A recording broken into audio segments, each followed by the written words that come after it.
and kind of do a sound check here. Let me see. Hello, everybody. Is anybody Hi.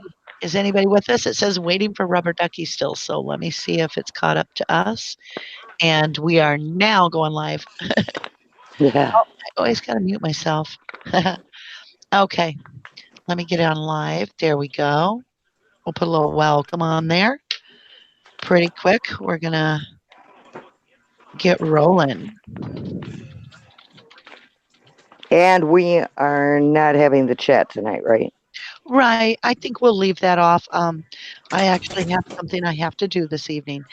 Rolls on there. Hey, Sammy. Hi. I'm typing like a maniac. Forgive me. It's in the chat.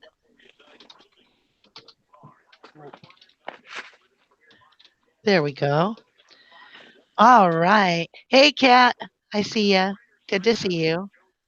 Hi, Roll. How are you? Welcome, welcome. We have a special guest tonight. I'm very, very excited. Well, we have a couple special guests, of course. We have BB, or I'm sorry, Bumblebee. I never say Hey, that to you. I just call you BB. fine with me. It works for me. Yeah, it's easy. Hello, Sheila from Hanover, Pennsylvania. That's what she says. So, welcome from Hanover, Pennsylvania. We welcome all of you. So we were just kind of before we get rolling, we were just kind of discussing. A few of us had some of the off days today. It was like we thought we were just having our own special um, challenges is the best way to put it. But then I get on here and I'm listening to Sammy and boy, I tell you, between the two of us, we're just happy we survived this day. It was just ugh. So it's great to get on here and have a live get to Just let gotta out some breathe. frustration through case, through the case itself and push it around. You guys, it's just a few minutes before the live really gets rolling. So let's see if we can get a sound check. Can anybody hear me? Please type a yes, and then we'll go straight through with BB and Sammy too. Can anyone hear me? Sheila, can you hear me in Pennsylvania? Yes, thank you, Sammy. But Sammy, you're in the chat. There we got roll. All right, guys, I'm going to switch it over. Um, we do have Paul coming onto the chat in a little while. It's Paul Capaldi. He is well, I'll let him kind of tell you where he was and what he was doing today. It's kind of exciting. And he's on his way back, so he'll be jumping on chat as soon as he walks in the door. We've already talked to him a little bit today, and I'm very excited. He had me and Eric Cozy on last time on on his own live, and that was so much fun. And so I said, "Hey, you wanna come over and see us over on our channel?" And Paul was real, real excited. I haven't had a chance to ask Eric Cozy, of course, because he's been busy, but I do plan on asking him soon. So that'll be another fun time. And then let me come back here, make sure we had a visual on that. There we go. There we go. It really was. It really was. Okay. Um, yeah, I agree, Paul. It was really, really wonderful. It was fabulous. To get to talk to people that have as much knowledge as those two do in the case is really, it just is a lot of fun. You can really talk about pretty much any aspect of the case, and they're knowledgeable, and so they can come back and put their own 2 cents in, and that kind of helps me look at a different perspective, I guess. Sheila says, "Oh, hi, Crockett. Welcome. Good to see you. Hey, Robin. Love you long time." All right. So Sheila Harmon says, "I have to tell you, you're in bed with me and my hubby every night. Aw, that's too cute." You're Mm, replacing Johnny Carson. There, I'm I'm dating replacing how Johnny I'm saying Carson. how old I am. Oh my Yeah. gosh, that's a heck of a compliment. That's crazy, And it guys. also tells you how old I am. Now, Robin Child, she's my love you long time girl. The reason I say that to her is she and I have been best friends for a very long time and not on the computer or anything like that. She just comes on here because she's supportive to this. So I just delight in seeing her on here. Hi, But Robin.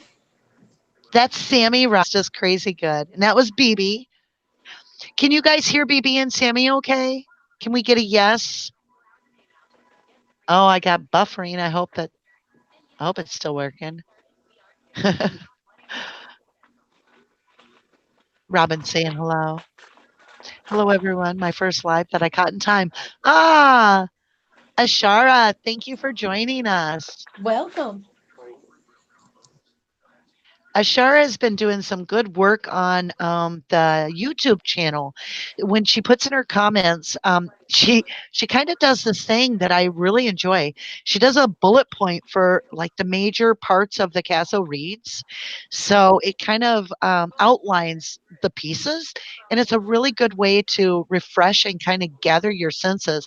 I mean, the Casso read we do that every day. If you don't know, we do it every day, Monday through Friday, and we just take 10 pages, and we hit a milestone on Friday, which was we were able to hit 250 pages out of 1,117. So that's going to be a big, long read, but we're doing quite well and we're learning a lot. So, thank you, Bumblebee.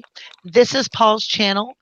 Bumblebee Love, you'll need to put a space next time in between. Yeah, I noticed that. Yeah. See if I can edit. I don't know if I can edit. Nope. I'll take care of it in a second here. I can put user in timeout. Ha!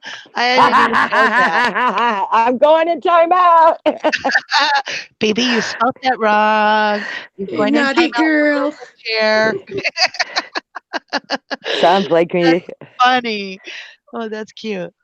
All right, you guys. So some of the things that I wanted to talk about are just current events tonight.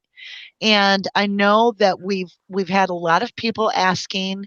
Um, Now I've worked all day, so if something changed today itself, I won't have unless somebody bothered to tell me, I won't know. But I was at the job all day. But the last I had heard, we don't have any of the circuit courts reply yet. And a lot of people are saying, well, how long do they have? Well, to be honest, they were supposed to come back on, was it the 2nd of May or the 1st of May, BB, wasn't it? Or Sammy, somebody? Yeah, I'm pretty sure it was like I before think the middle technically, I think they technically had to like the 28th, and of then I April guess or there's a something. grace Yeah. period. Yeah. Okay. Well, So they're maybe quite not tonight. behind now. Hi, Linda. How are you? Oh, it's so good to see everybody. Christine, thank you for coming on. From Georgia. That's what or yeah, GA stands for, is Georgia, correct? Oh yeah. Okay. I did live in Georgia for like 6 months. I lived one time in I want to say my early early 30s, possibly late 20s, in Dalton, Georgia, and I worked at a carpet factory, and that was quite interesting. It was really good money, but I ended up moving on. Didn't stay very long. Didn't know anybody till June 9th. Are you serious, Roll? Roll is explaining that he thinks that they may have up until June 9th for the circuit court to reply. Whew, I don't know if we can Yeah. wait that long. Talk about languishing in the They're going court. to probably drag their feet for as long as they possibly can. It's pretty obvious. Oh, yeah, Yeah. I'm sure. And Christine is saying, born and raised in Douglasville, Georgia. Very cool. Very cool. Georgia's beautiful. I love Oh, it Georgia. really is. Yeah, I don't know. I ended up getting a flat tire in Dalton, Georgia, and so I got a flat, and then the policeman come along, and he told me that I could not pass through the state without getting their license plate. Kid you not. And they took me down to the cop shop and required cash on the spot, which was my 350 bucks that I was supposed to get home with, my gas money. And I had to give him $350 cash. He wouldn't even give me a receipt. And then they gave me Georgia license plate and took my Wisconsin ones away. And so I had to literally get a job right there to be able to get enough gas money to get home. Ended up staying there for 6 months, kind of trying to understand the culture. I really enjoyed it a lot, but I missed home. So I went, made What it for the about heck? 6 months and moved. But yeah, oh yeah, Wisconsin actually, when I got back up to Wisconsin, it was quite interesting because it took them 2 years to fix the problem that had been done with my license plate, because when Georgia had somehow done something to this plate, they had basically, discontinued the license number. It was just crazy a mess. Like, the chief of police in our town, Discontinued the license plate yeah, number. like, the license plate number was no longer valid. So I don't know what they did to our my Wisconsin plate, but we couldn't switch it back. But at the same time, they had kept my title when I was down there and said they would mail it back. And they were police. So, I was stupid. I was a young kid and I was like, well, young kid compared to now. And I was like, are you serious? But I didn't have a choice. They literally took it and kept it. And Oh. without the title, the chief of police and I ended up getting the Wisconsin DMV to almost like put charges against Georgia to release the car. It Wow. just got crazy. And it was at a place called Checkpoint Charlie. So they were just randomly stopping every single person. But I got a flat about a half a block from there. So the police saw me and came up there. And yeah, they just took me right to the station with my daughter. I had never had a ticket in my life. I had a completely clean record. They demanded cash. They confiscated my title and my license plate What a and took bummer. $380 cash. Yeah, it was weird. Well, It was well, weird.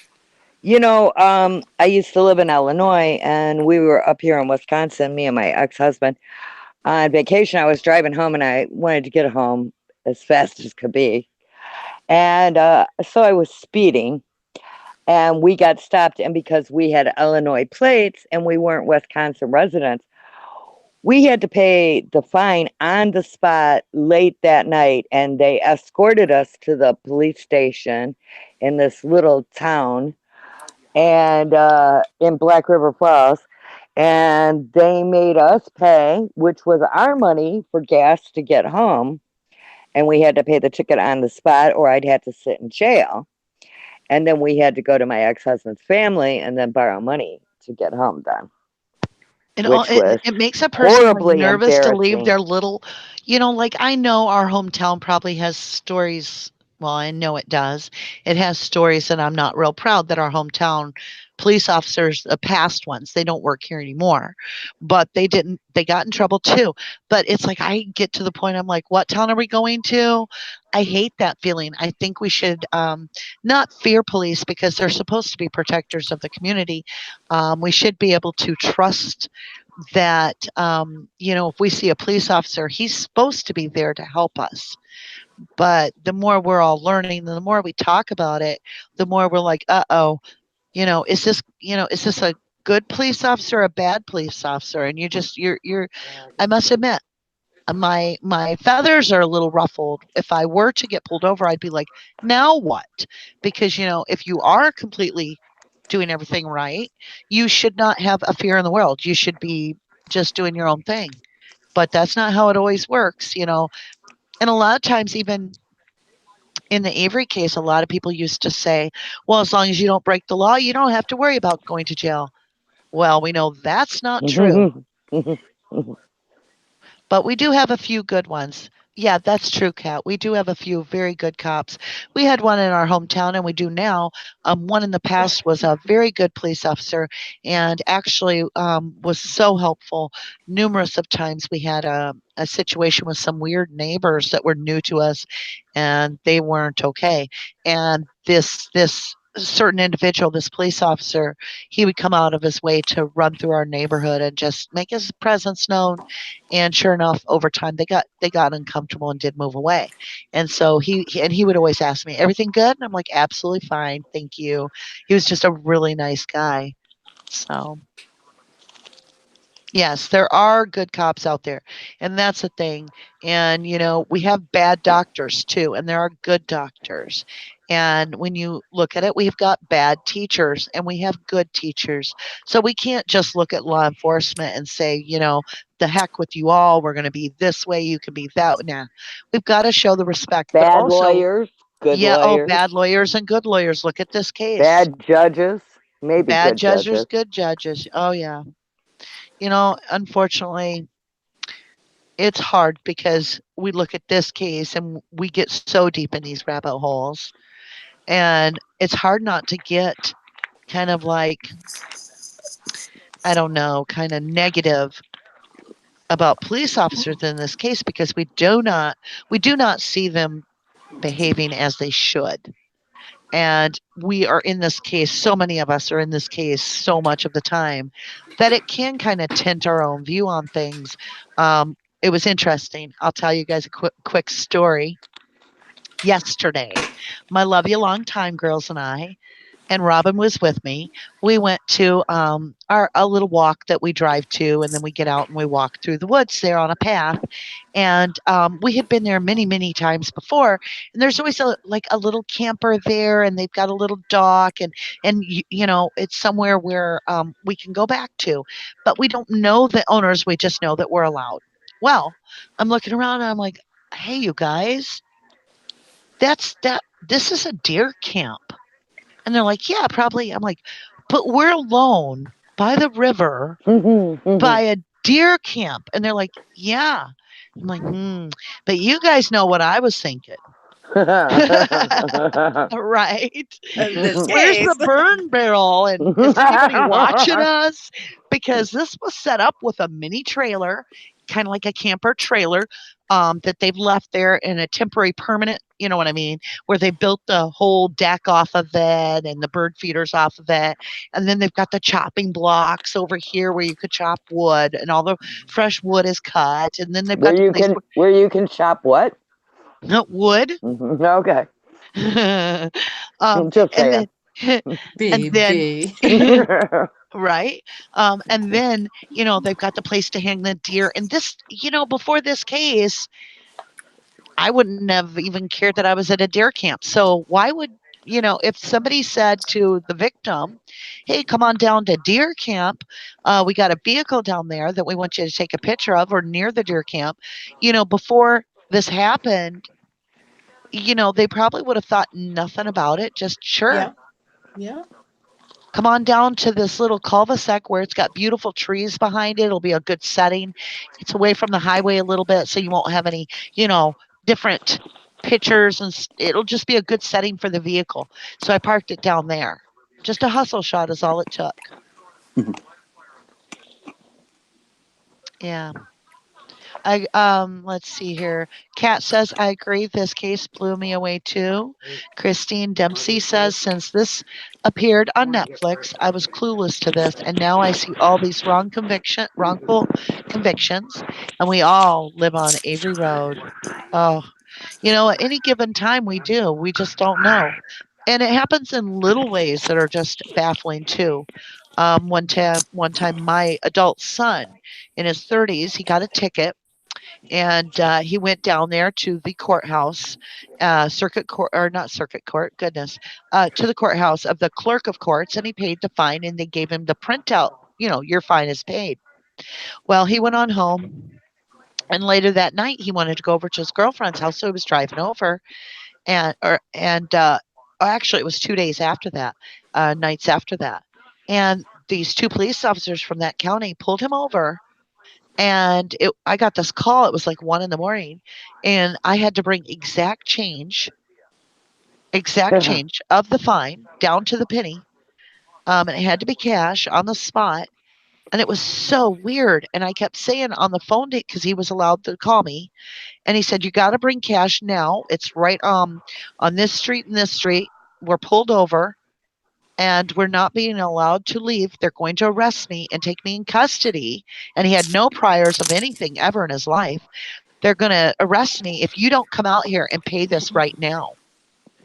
And I'm like, okay, I'm on my way. So I got there. I had misheard. I thought it was like, I want to say it was $346. And I can't remember. It was a lot of money. But the cent part was like 12 cents. but I had only brought a dime. So I was 2 pennies short. And do you think they were going to let him go? Nope. And I said, my son was saying, and I was working on the Hallbach case. This, like I said, this was a couple of years ago. It was right when the Hallbach case had come out on Ma'am. And he was saying, are you filming this? Make sure you're filming that we're paying them again. And I'm like, have you showed them your receipt? And they're standing right there on top of us listening to it. We're talking like they're not there. He's cuffed, hands behind his back. And I'm like, has he committed a crime that you feel you need to handcuff him? And they're like, it's for our safety, ma'am, and yours. I'm like, that's my son. You're protecting me from my son. Okay. I thought this was a fine. And they're like, we'll release him as soon as I had to go into my car. I had to try to feel around on the ground. I found one of the pennies. And then Keith told me, go into the other car and try to find change in my car. Well, he keeps the car really clean. Nothing. Went back to my car, dug around, finally found the penny. And as I walked across the whole driveway there and, the whole road edge there and had to come up, I literally held that penny up in the air because it was so ridiculous that I was like over my head with it. I'm like, found it, found the penny. I've got it. And I just totally made it like, like they were stupid. And I came up and I'm like, here's your penny. Can you uncuff my son? And they're like, absolutely, ma'am. Well, it was 7 days later that we got a check in the mail for the amount that we had given the cops. Because we had because we had filmed it, they probably And had they to were turn it going in. to arrest him. Oh. If we did not pay it, they were going to arrest him. And the fine wasn't even overdue. Well, it had to be So, cuffs over a fine, too. yeah. That was in our own hometown. Now, we do not have those police officers any longer. They actually were fired over another matter. But to this day, I'm pretty suspicious about the fact that if I wouldn't have been filming it, I think they were going to take the cash. Because it Probably. would have been his word against him, and the cops would have been like, we didn't get anything. If he says he already paid it, that's not our problem. I Why just would felt we like that was It's a retake kind the of high going money if he on. probability. paid it already? Yeah, Very something high just wasn't probability. right. Yeah. Yeah, yeah. But yeah, when we look at the case and we're constantly looking at this Cuss Road, I don't know if you guys are, but I keep getting drawn back to Cuss Road. I think we've kind of starting to find out when we're reading the case, though, most of the evidence is not being truly found on Avery's property at all. Um, you look at the pelvic bone that wasn't found there. We do not know where item Q1 or BZ was truly found because they pretty much disconnect that inside of the evidence reports. And Well, and they so, keep changing tag numbers and loading barrels back on trucks and taking them on double round trips. And yeah, Really yeah, shifty. It is real yeah, shifty. very. And if and we've and as who researchers we're knows about mapping. the blood? Any of the blood in the raft? Well, Yeah, geez, a lot of people have asked me over the years, and I think all of us have had this question. If we really want to understand and accept this case that Stephen is 100% innocent, you have to take interest in that blood in the Rav and how his blood may have got there.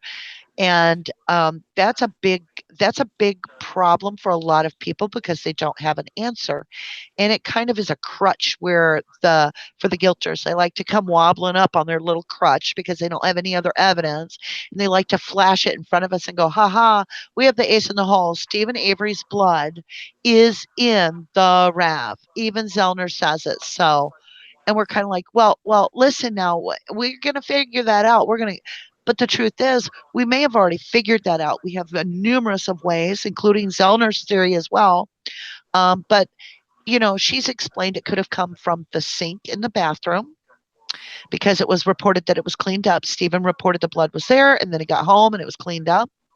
Then we also have the officers from Manitowoc are the ones that actually sample the blood in the home, and they hand that off. I believe it goes from Remaker to Colburn to Tyson, and Tyson's the one guarding the RAV. And then we also have the RAV where you see the tarp over it, and we have the visual of the person climbing out from under the tarp. You can see their legs, their body. You can clearly see somebody is exiting that area that's supposed to be, guarded, and nobody's supposed to enter it. What reason would they have to go under that tarp around that RAV? They would be contaminating the pre-existing evidence. And yet we also have then the hall box saying, wait a minute, Mike's on, he gets up there for his press release after the RAV is found and it's made it to um, the state crime lab. And BB, do you remember what Mike had said? There is no signs of what is harm. it? Harm. Harm in the vehicle. Yeah. Okay. So what do you guys think that means? That's rather suspect. How would he even know that? I mean, I don't know. Well, the crime supposedly the lab police had told him. opened it. Yeah. But yet the crime lab has made a key to get into the RAV. That's reported. However, the first person that touches the RAV is Grophy. And Well, Grophy is let the me put it photographer, and this it's way. unlocked. If that was my family member and they were truly saying, "Oh, no foul play, no harm done here," I would not be thinking blood in the RAV. Right. Okay. So yeah, I mean, if you found your loved one's blood in the RAV or knew about blood, even if it's a small amount, that still implies harm. We're not. He didn't say there was no death. He said harm. There seems no harm. So that's even more strange and suspicious when we get a completely different report later from the crime lab, and it's quite a bit later. If they get the RAV on the 6th and we don't hear an actual report about blood in the RAV until after the 11th or 12th. So my thinking is the same as you guys, just what Sammy said. If we're not hearing that our loved one has any chance of harm in that vehicle, then later if they tell me there's blood in it, I'm going to be mad, because to me that's contradicting what they said. I'd be like, why did you tell me no harm if there was blood in the car? That's what I would have felt like if that was my sister or if that was my daughter. I would have been furious that they told me we didn't find any harm, any evidence of harm taking place in the RAV. And then coming back, almost a week later and, oh, yeah, well, by the way, there's blood spattering all over the back wall. That just, yeah. Let's go ahead and look at some of the chat here. Let's see. Crockett. Hi, Paul. Huh? Paul, are you with us? I certainly am. I was just making a few notes as we were going along of one or two things that people were pointing out. Oh, good. Can I just go back to when I first joined? You were talking about good cops and bad cops. For me, the big issue is, what was the motive of somebody to join law enforcement in the first place? And I can't help thinking that in all walks of life, you get people who think, oh, I quite fancy that. That looks like a cushy number. I'll go and do that. I'm sure you get some of these policemen. I'm sure that I heard that the getting a job in the sheriff's department in Manitowoc was going to be a good number. You were going to be, sort of well taken care of. You could get away with a certain amount of things. Is that what you've heard about it? Well, I myself personally, I've heard that there was a study done. I don't know how factual this is, but I've heard about this a couple of times, that a lot of people who become police officers were the kids in school that were hall monitors. And there's supposed to be a study on this. I have never actually seen it. Right. But maybe that has bearing on it too. Now, I know here in our state, we have a program for the kids that will kind of integrate them from like junior high, high school, and into the police force, where they they've learned some of the most important stuff about law enforcement, about what their job would be, and they do small jobs when there's fairs and whatnot, working with side by side with the police. So I know here there's somewhat of a structure for, for them to enter into a police force when they graduate, when they get old enough and they can pass all their tests here. So I have a little bit of knowledge of that. Well, and I Yeah. think I personally also think that people that are okay. So, for instance, when I worked at the plant, there was I was the production coordinator there. There was a young fella. He had just turned 21. He had worked there for a couple of years, and he explained to me in the beginning that when I met him, that he wanted to be a police officer, Hmm. and I was very excited for him because he always did his job right. He just, if it was his night to wash down this or that, he always made sure it tested out really good, no bacteria, did a great job. And I thought he would do good at it. And so for 4 years, he continued to work with us and then go to school and do other Hmm. things. And finally, he locked in and he did become a police officer. And now, believe it or not, after 10 years, he is the chief of police of my hometown. And he Hmm. does a really good job. And I can tell you that he goes up to our school and he doesn't just go there if, a teacher needed him to show up, whatever. He just goes in there every single day and he just says hi to kids and, so that there's not this barrier between and he doesn't how do I put it? He's just a good cop. He does Yeah. his job right. And I'm so grateful for him. I feel so much safer since he has taken over the force. Um, because I know that the mindset of the top dog affects the rest of the force. Hmm. And in this case with the Steve Avery, look at the mindset of the top dog. Tom Kasurek was the sheriff that was actually going to be sued or was sued. And even his own insurance had backed out, stating that if he was found negligent in this case, that State Farm would not insure Tom Kasurek nor Dennis Vogel. And so they would be left holding their own bag as to how they were going to pay this money. And yeah, 36 million is not anywhere close to what any person was going to get, but very, very assuredly, we were looking at close to $5 million.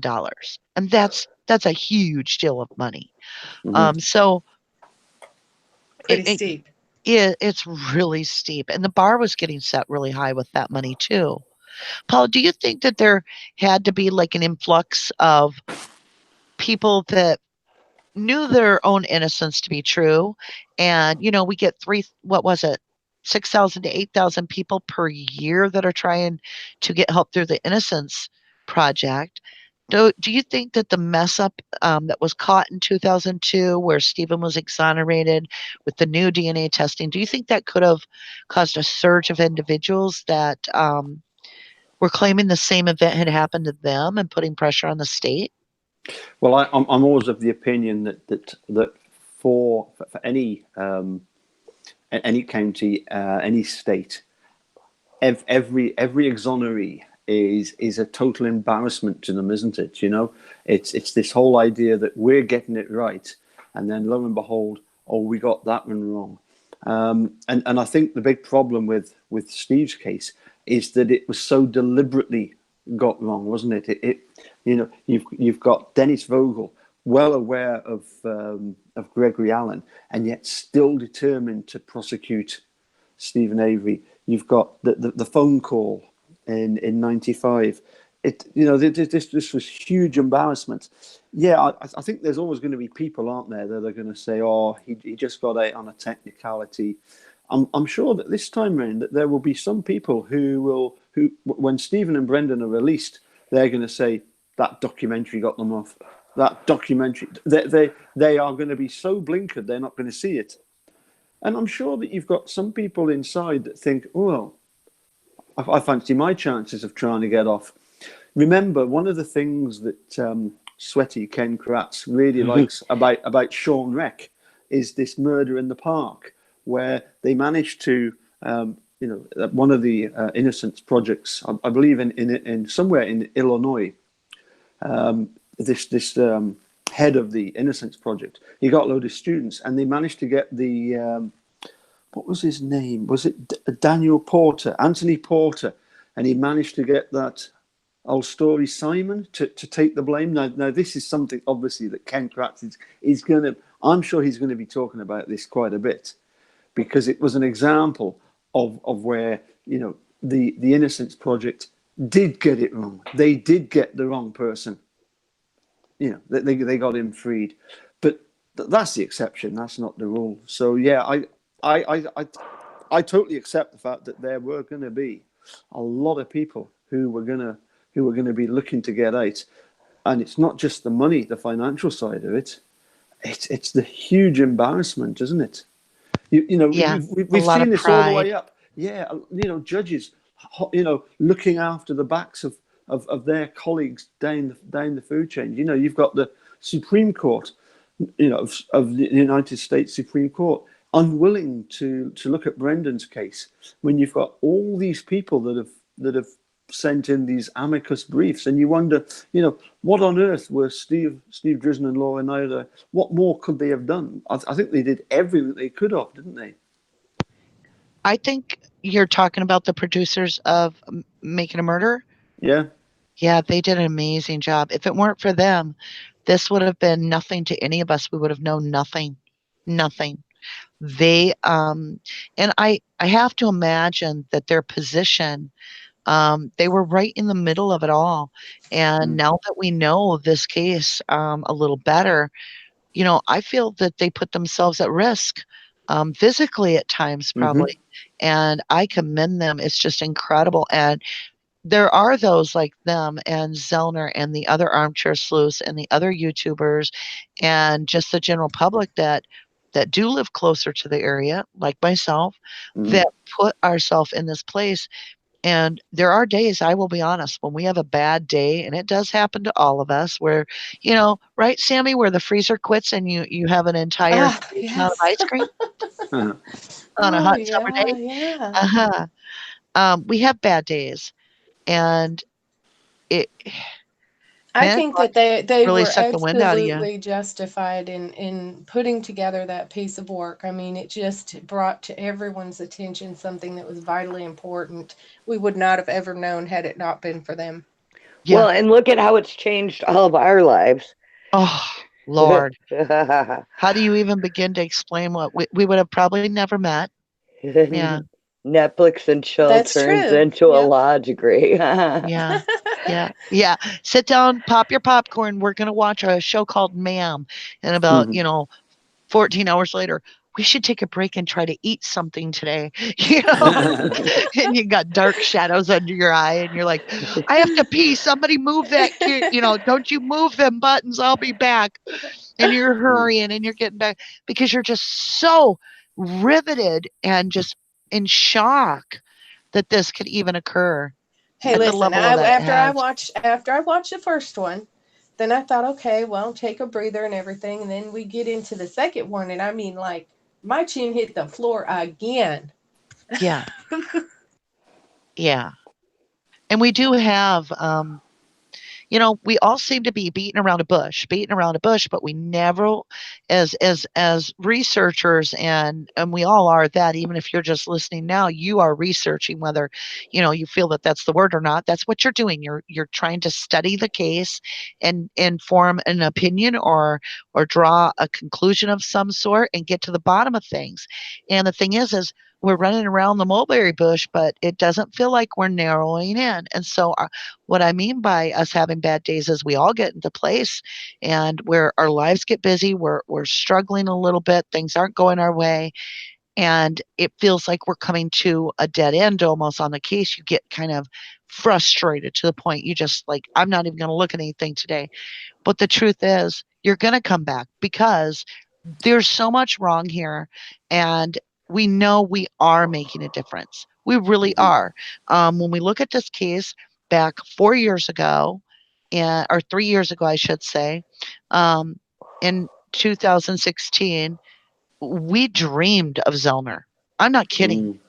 everybody on these groups was like, can you imagine if Zellner was to come and like even know who Steve Avery was? Wouldn't that be incredible? And there was a lot of people that was like, yeah, well, that'll never happen. So, those little bits of thinking back to that and seeing where we are now, it's so appreciative that everybody sticks with us.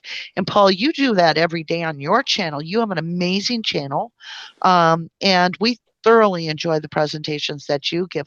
What is one of the things that you feel has drawn your attention, maybe in the current events or something that you kind of want to share with us tonight, and kind of get us get us in on what your thoughts are on some of the aspects of the case? Well, yes, so you touched on the blood, the fact that where did that blood come from? It's well known that law enforcement, police, they carry around with them distilled water, and so therefore they can get some dried blood. They can add distilled water, and it reliquefies it again, so that can easily then be used. This idea that somebody had to go and get the blood from the sink when it was still wet. In other words, they'd got like a matter of minutes to do that. No, they can just as easily go in when it's dry, and they can reliquefy it. So it's a known thing. It's what the police do. If they've got a bit of dried blood in a car, and they want to get a sample of that, they use their distilled water, and there you go. There's the blood reliquefied. I must admit, I was looking into it recently. The testimony of Mr. Stalker. The blood spatter expert. Yep. Because I was looking at it from the point of view of, is Mr. Stalker another Dwayne Deaver? And in actual fact, if you read the transcript, I think he's pretty fair in what he says, and in the testimony that he gives.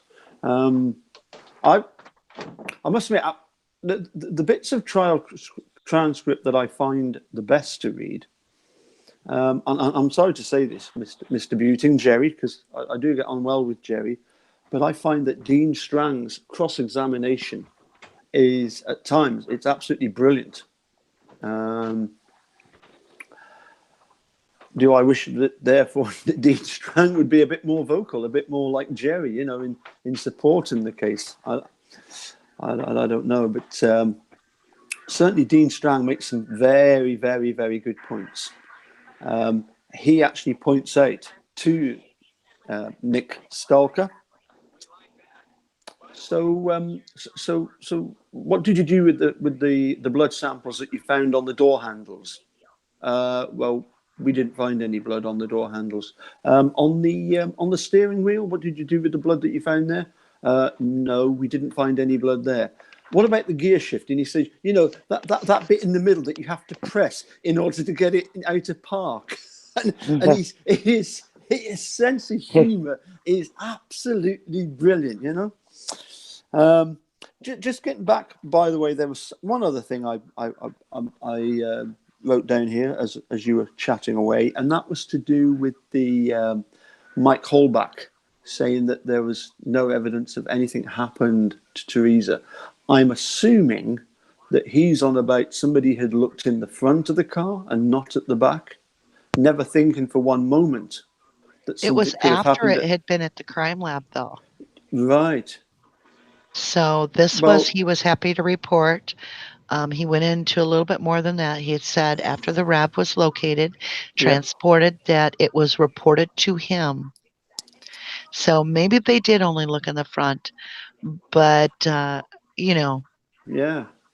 when they got there that day in the crime lab, the Graffy had found that the driver door was unlocked, but it had left the Averys locked. So there's no way around that. We know that somebody had previously entered. The crime lab forensic people also give the key to the police officers that are going to put the RAV in storage and explain that the key that they are being given was made to enter the Mm. vehicle because they didn't have it. So my question would be, why would you need to do that um, if the door's unlocked already when the first person gets near the Rapid State Crime Lab? Just doesn't make a lot of sense. Mm. So that's always left a sour taste in my mouth that, it leaves the Avery property locked. It arrives at the state crime lab unlocked. Somebody entered the vehicle. Hmm. Mm. There's, Mm. there's no way around that. Somebody entered it. And then you have to say, well, why were they entering the RAV? What were they doing in the RAV in the first place? Because the Mm. gentleman that does the photographs, his job is to photograph the first absolute impression of that vehicle untouched by anybody since the killer and the victim have been there. So if Mm. he's finding a door unlocked, we've already got tainted evidence because of the fact that it is not untouched. Mm-hmm. Yep, November 8th. That's what Lily said. Yeah. Mm. Oh yeah, I forgot. I need to read the. I have a hard time between screens. Crockett said, I know I'm obsessed with the gun charges, but how do you make charges against Steve when there is no evidence to my mind that ever held those guns? How? Ah, Question mark. Paul, what do you? What's your take on that? I'm sorry. I'm from this side of the Atlantic. I'm sorry. If Stephen Avery pointed a gun at Sandra Morris, he should never have gone anywhere near a gun. And as soon as he saw a gun in his trailer, he should have said, "Oh, I'm going to have to move that somewhere else because I can't be anywhere near that, and I don't want to take that kind of risk." But I realise that for people living in a rural community, it's part of their life, isn't it? But no, I do wish he'd have just said, to what's the guy's name? Rowley, was it Rowley Johnson? Was the name of the Yep, guy's whose car it correct. was? Just say, look, you better take them away because if the police ever came round, and I mean, let's face it, you know. At the time, he's dating Jodie, and Jodie likes a drink. The police could turn up at any moment, and you've got a rifle there. You're not allowed a rifle because you're a convicted felon. I wish he'd have just told Rowley, just take your guns, and I don't want anything to do with it. But I suppose he wanted to take the risk of the police, finding Well, I finding a find weapon. it interesting that when we were reading the Casso, um, one of the things that there was three things that they collected. So they go back to Steve's trailer, and they're busy in there. They collect one, the direct TV bill, which later we Right? find out is because a direct TV bill, which is a cable bill. Yep. Later we find out that's to verify if Steve's been viewing pornographic videos or pay-per-view as they call it. Yeah. But what's really interesting is it states in there a 2004 hunting tag from Steven gun Right. hunting. Yeah. Now, I know a lot about hunting because I've been married to a hunter for 30 some years when you figure the math, okay? Yep. I also have rabbit hunted and squirrel hunted and things of that nature myself. So I'm very good friends with the gal that runs our sports shop in town, and I've actually had to work in the store, and I know the rules. And here's the thing: if you're a felon, you can't even get a deer tag that's for a gun because Mm. your name comes up as a no go, and the DNR will not release that number. So, in order for that license to print, it's going to assign you a license number. The number does not get assigned to a felon. So in the CASA, when they state that they found a 2004 Stephen Avery gun hunting permit, Mm. that's impossible unless he was not registered as a felon. So we have one way or the other.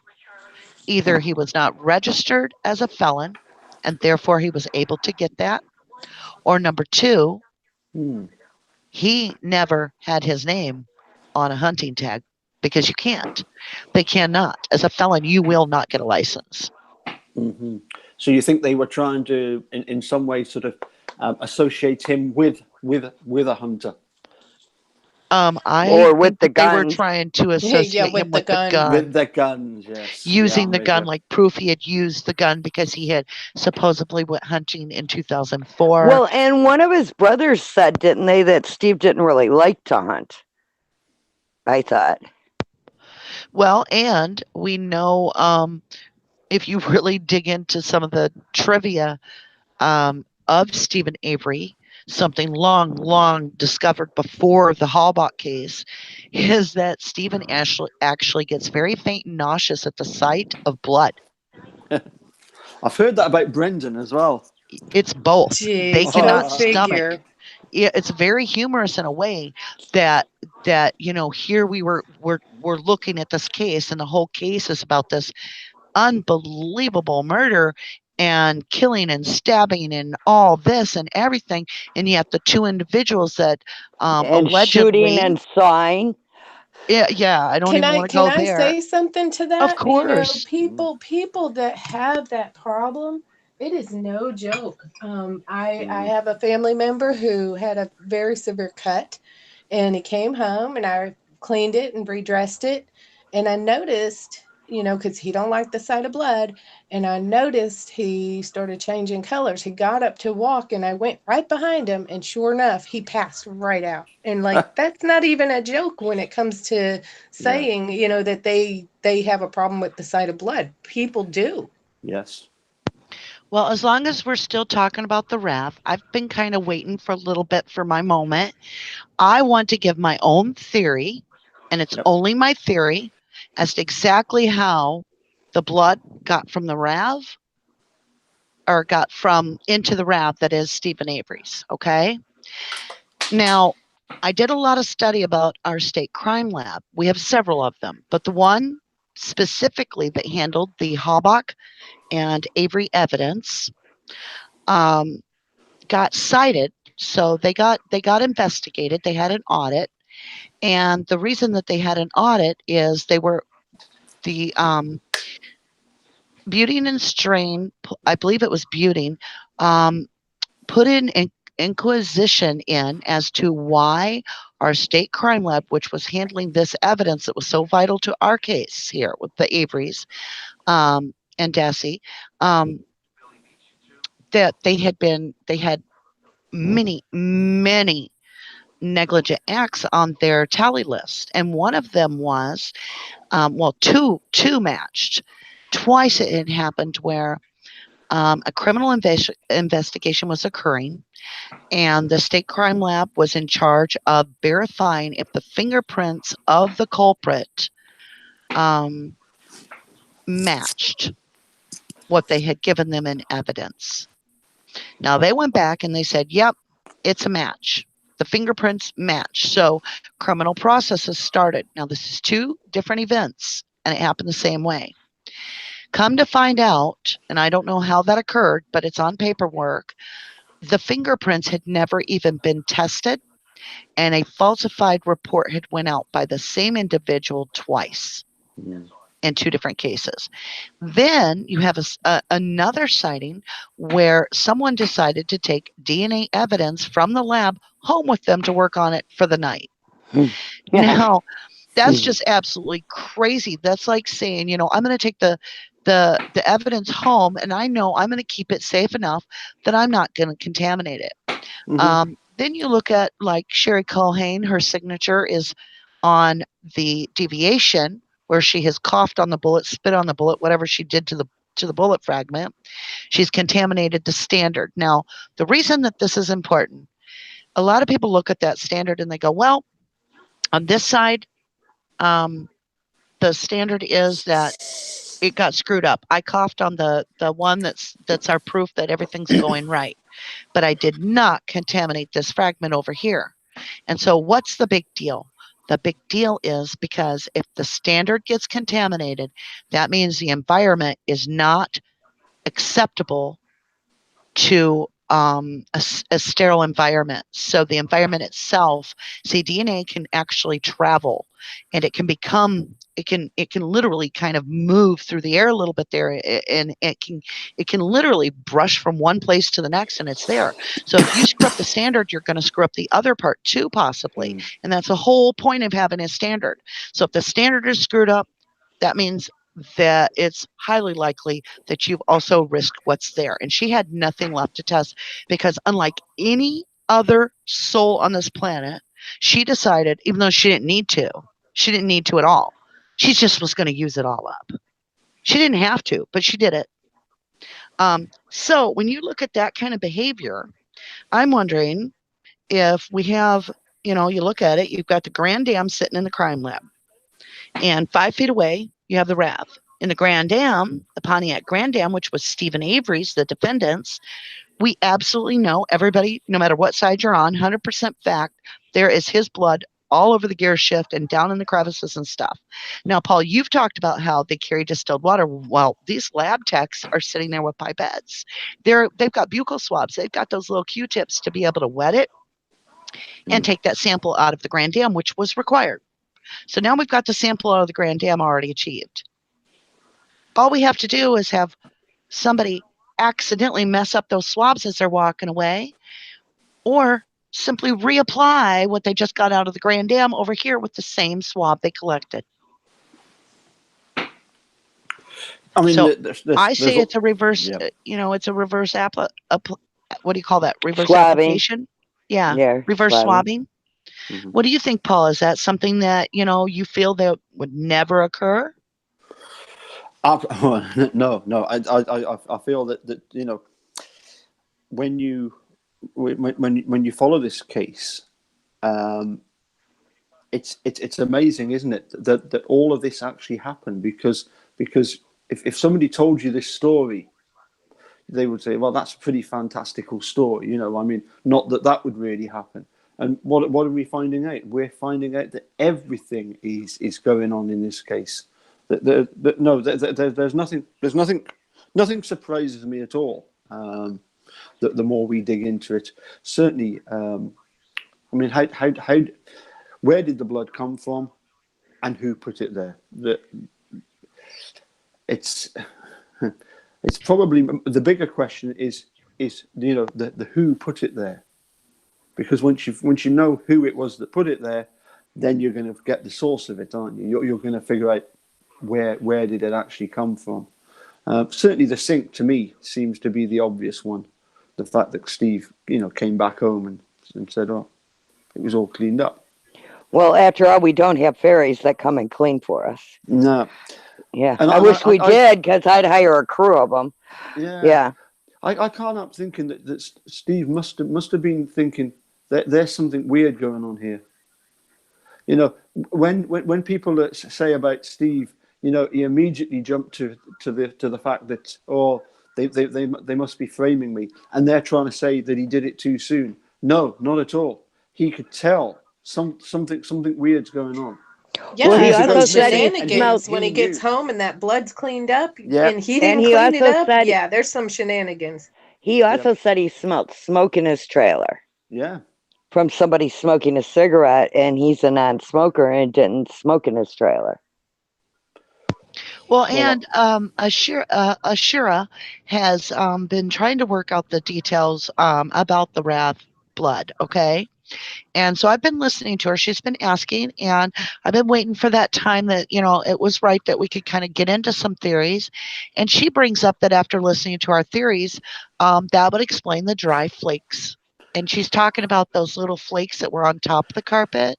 Mm-hmm. And so it's impossible for you to bleed on the carpet and it turn into flakes without dyeing the carpet. Mm-hmm. Blood is a natural dye. It will turn carpet very stained. We've all experienced, either a kid with a skint knee or bloody nose or something, and they get blood on a piece of your clothing. Mm-hmm. Go ahead and try to get that out. Yay. Not an easy thing. But you don't see where the kid bleeds on you, on your shirt or whatever. And then you're like, oh, look, I have nothing on my shirt, but it flakes right off. It's just dried flakes. So we've got a reapplication, obviously, with the dried flakes. where they didn't have it quite, as you were saying, Paul. If they're using the pipette or whatever it is with the Hmm. distilled water, and they're transferring, if it's not as wet as they need it to be to do this transfer, they might actually put just enough on there where it's damp, but it doesn't absorb, and then it would dry quite quickly and just flake apart, I would think. Hmm. Yeah, for me, I'm going to stick my neck out and say I think the person that planted the blood probably was Mr. Tadic. You think so? Well, the smoking. The smoke in the trailer. Yeah. I do find it interesting that when they're questioning um, the different members of the Dassey household, including Barb herself, Yonda, she reported at the time. Well, she's Tadich now. For those of you that are newer, she's had many names, so you'll know her as Barb Dassey, Barb Yonda, and Barb Tadich, and Barbara Avery. So Hmm. she's had 4 names that I'm aware of already.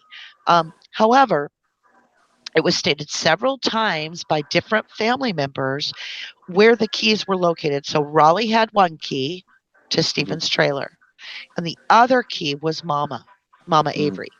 But they all said from the Dassey residence that they were able to keep an eye on Stephen's trailer, that the only time he left it unlocked is when he went down to work in the yard or when he went to the gas station.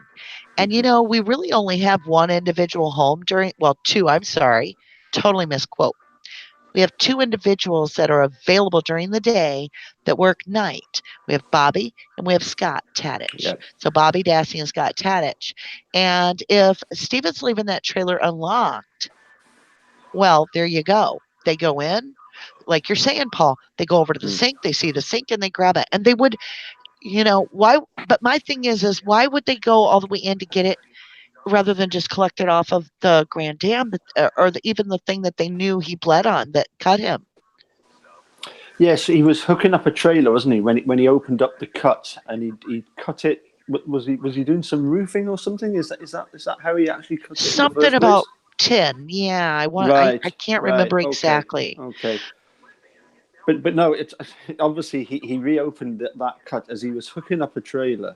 But yes, the main quantity of blood easiest to get at is the stuff that's in the sink, isn't it? It's And possible. and of course, it's been pointed out that some people, some other people that it's been suggested could it have been Ryan? Well, he wouldn't have known that blood was Stephen's in the sink because he wouldn't have known that Stephen was the only one living there at the time because Jody was locked up, wasn't he? Yeah. Well, and you know what would worry me about Scott doing it compared to Barb Hmm. is that if Scott gets caught in the trailer, he's caught like a wow, you're red-handed. Hmm. But if Barb's caught in the trailer, let's say for some reason Steve, came home or something and saw her, like when they went to Menards, maybe she just went in there. She does smoke. She could just say, "Well, I was out of sugar." Hmm. Yep. But also, you have to be concerned. Also, if you are the one that's planting this, um, you're putting your own DNA in that trailer. And if you are the killer, you're going to know that you're planting, you possibly are planting your own DNA inside Steven's trailer. That's why I pull back from the sink. I want to support the idea very much, and I do understand it was cleaned up. I get that. But if it is in the sink, then we really narrow down our suspects closer to a family member Can that I point out could something? be eliminated, if you will. Of course, please do. Well, you said why not collect it from the steps? Why not collect it from here, there, or the other place? But remember, somebody asked them to go to Menards, and Steven said, "No, I'm going to go in here and do this." And then, who was it that said they had something else to do? They couldn't go. That they Bobby. had something to do. Hmm. Yeah, Bobby definitely said that it was obviously a case of Steve had invited him.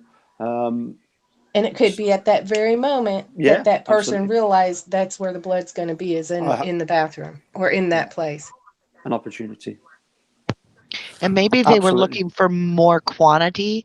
If you're looking at 10, it could suggest that it would maybe, I mean, we're looking at it from the same standpoint as somebody that's going to try to plant him if they don't have any medical background. They may be thinking of the same long of the, okay, they're going to know the blood didn't come from a place because it's on this metal piece of tin, and they're going to know it came from this, and it's going to connect me to it because I was here when this happened. Maybe we should get the blood from a more personal place where we know it's his blood, and he went to say he was going in the bathroom. He's probably bled in the sink. We'll just wait till he's gone. We'll get in there and get it out of the sink. But I still hold true that this, to me, on my personal belief, would take Scott Tadich out of the collection of that. I'm not saying he didn't plant it, because I think he probably helped plant it. But it does draw me to leave me to believe it was either Bobby or it was Barb, because their DNA could be eliminated from the trailer quite easily. I'm wondering if Bobby would have been more concerned about his DNA in that trailer, being that I didn't ever hear of him entering Steve's trailer, yet I did hear about Barb entering the trailer a couple times. Mhm. So I just keep coming back to, did Barb collect the blood out of the RAV? I mean, out of the bathroom to put it wherever. I know That's a that's big kind of, possibility because Stephen did say she could come in there whenever she wanted to. and you smell the smoke. He smells the smoke. Yep. We're talking about a dog that's right there by the trailer, that would have been alerting off. And if anybody else would have heard it, they may have come walking up from there, because we have Mama around, we have Chucky around, we have Earl around. So I feel that the dog, being that Scott Tadich doesn't even know those kids, what are the chances that he's going to know this German Shepherd of Stevens? And if the owner's not home, this dog would have almost drugged that doghouse to get it a man entering. Yet, if it's somebody that has fed the dog and is a female, we're slipped past them. But then again, Mhm. the only reason I personally I hold off on Bobby is because he would have been putting a high risk of probability on his own plate by entering that trailer and his DNA being found there, because he knows he's trying to frame Steven if he's doing it. He knows that that place is going to be just collected for DNA. And he runs the risk at that moment of knowing he could be charged as an accessory. Whereas if Barb does it, we're in the clear. They're not going to throw Barb up against the wall and say, "Why is your DNA in your own brother's trailer?" Mm. So, should we hit some questions, Paul? Let's see what we got. Yeah. Okay. Christine says, Mike, the master talker of communications and tight jawed RH. Do you feel, Paul, that our Ryan Hilligus has anything to do with the actual case, or do you feel he has part of it involved? Where do you feel he fits in? Well, at the very least, he's somebody that's obviously sympathetic to a Manitou Sheriff's Department and wants to do everything he can to help. What his motive is, it's still unclear. It suggested that the marks that we see on his hand could have come from, apparently, from ink from handling the posters. He just seems very dodgy, Sketchy, yeah. sketchy. But oh, Almost I, too knowledgeable in a way. yeah, I mean, as far as number one suspects are concerned, number ones are Scott and Bobby. I But just can't help. definitely, I I can't agree. push that gut feeling that he has had knowledge of something that others don't. well, yeah. I mean, he's definitely helped to plant the RAV4 because he ends up with the day planet in his possession. I agree with that. That's obviously something that he's And He's we do have that connection, Paul, where there's electronics that are found in the burn barrel that others had just looked at, nothing was there. And then we have Ryan Hilligus and Scott Blodorn sign in on that login. And yeah. then an hour and a half later, they're like, oh, here are the electronics, Uh, And the guy that's guarding the barrel happens to be his sister is dating Mike Halbach and then ends up marrying Mike Halbach. So, we've got everybody connected somehow. Either they're getting married or they're blood related in the case. And then you have that. So I think you do have a point with him being involved in the RAV. well, yeah. I mean, him, and Scott Blodorn or Bladorn or whatever, and obviously Mike Holbach. Again, I keep coming back about this. How is it that the press haven't hounded Mike Holbach about his, the grieving process could last weeks, months? Oh, I there's know even a that, and better comment than that one. Oh, yeah. One of the reporters asked something to the effect of, well, there's What there, would you do? What will you do if she's found alive? and he says, that would be a real mess, wouldn't it? That's all right. called a Who would surprise. say The that? figure, yeah. Who That's would like say that? I'd be absurd. like, oh, I'd be so thankful if she. Yeah, Ugh. Yeah. yeah, yeah. Wrong They're all answer. sketchy. All three of them guys are sketchy. But the other thing about Mike Holbeck is this: that he actually says of Brendan Dassey that Brendan Dassey should have taken the plea deal. Now, if you believe that Brendan Dassey is guilty, why are you suggesting that he should have taken the plea deal? Surely, if that's your sister that he's apparently helped to murder, you want him locked away for life. Why are you coming out saying he should have taken the plea deal? Yeah. That's brilliant. I have never thought of that. You know. Yeah. Well, and I have to tell you, at that moment when somebody says, what do you what would it what's going to happen if she's found alive? Uh-huh. And somebody says that would be a real mess, wouldn't it? It implies that they already know she's dead. Yeah. And because if the person's already really alive, there's not a mess. Yep. So it kind of like somehow implies to me that the person is visually knowing or mentally aware that this person is dead. And so the question is so off the wall, you don't know how to respond. You're just like, well, that would be a real mess. Then there's the other side of the coin when you come from bumblebees. And we did have this question. So, Bumblebee, let's give you a chance. I'm going to answer it. And, Yeah. Sorry, can but I just be I already excused? did answer yes, it on please, the Two wall. Paul. seconds. 2 seconds. Take Yeah. all your time. Take all your time.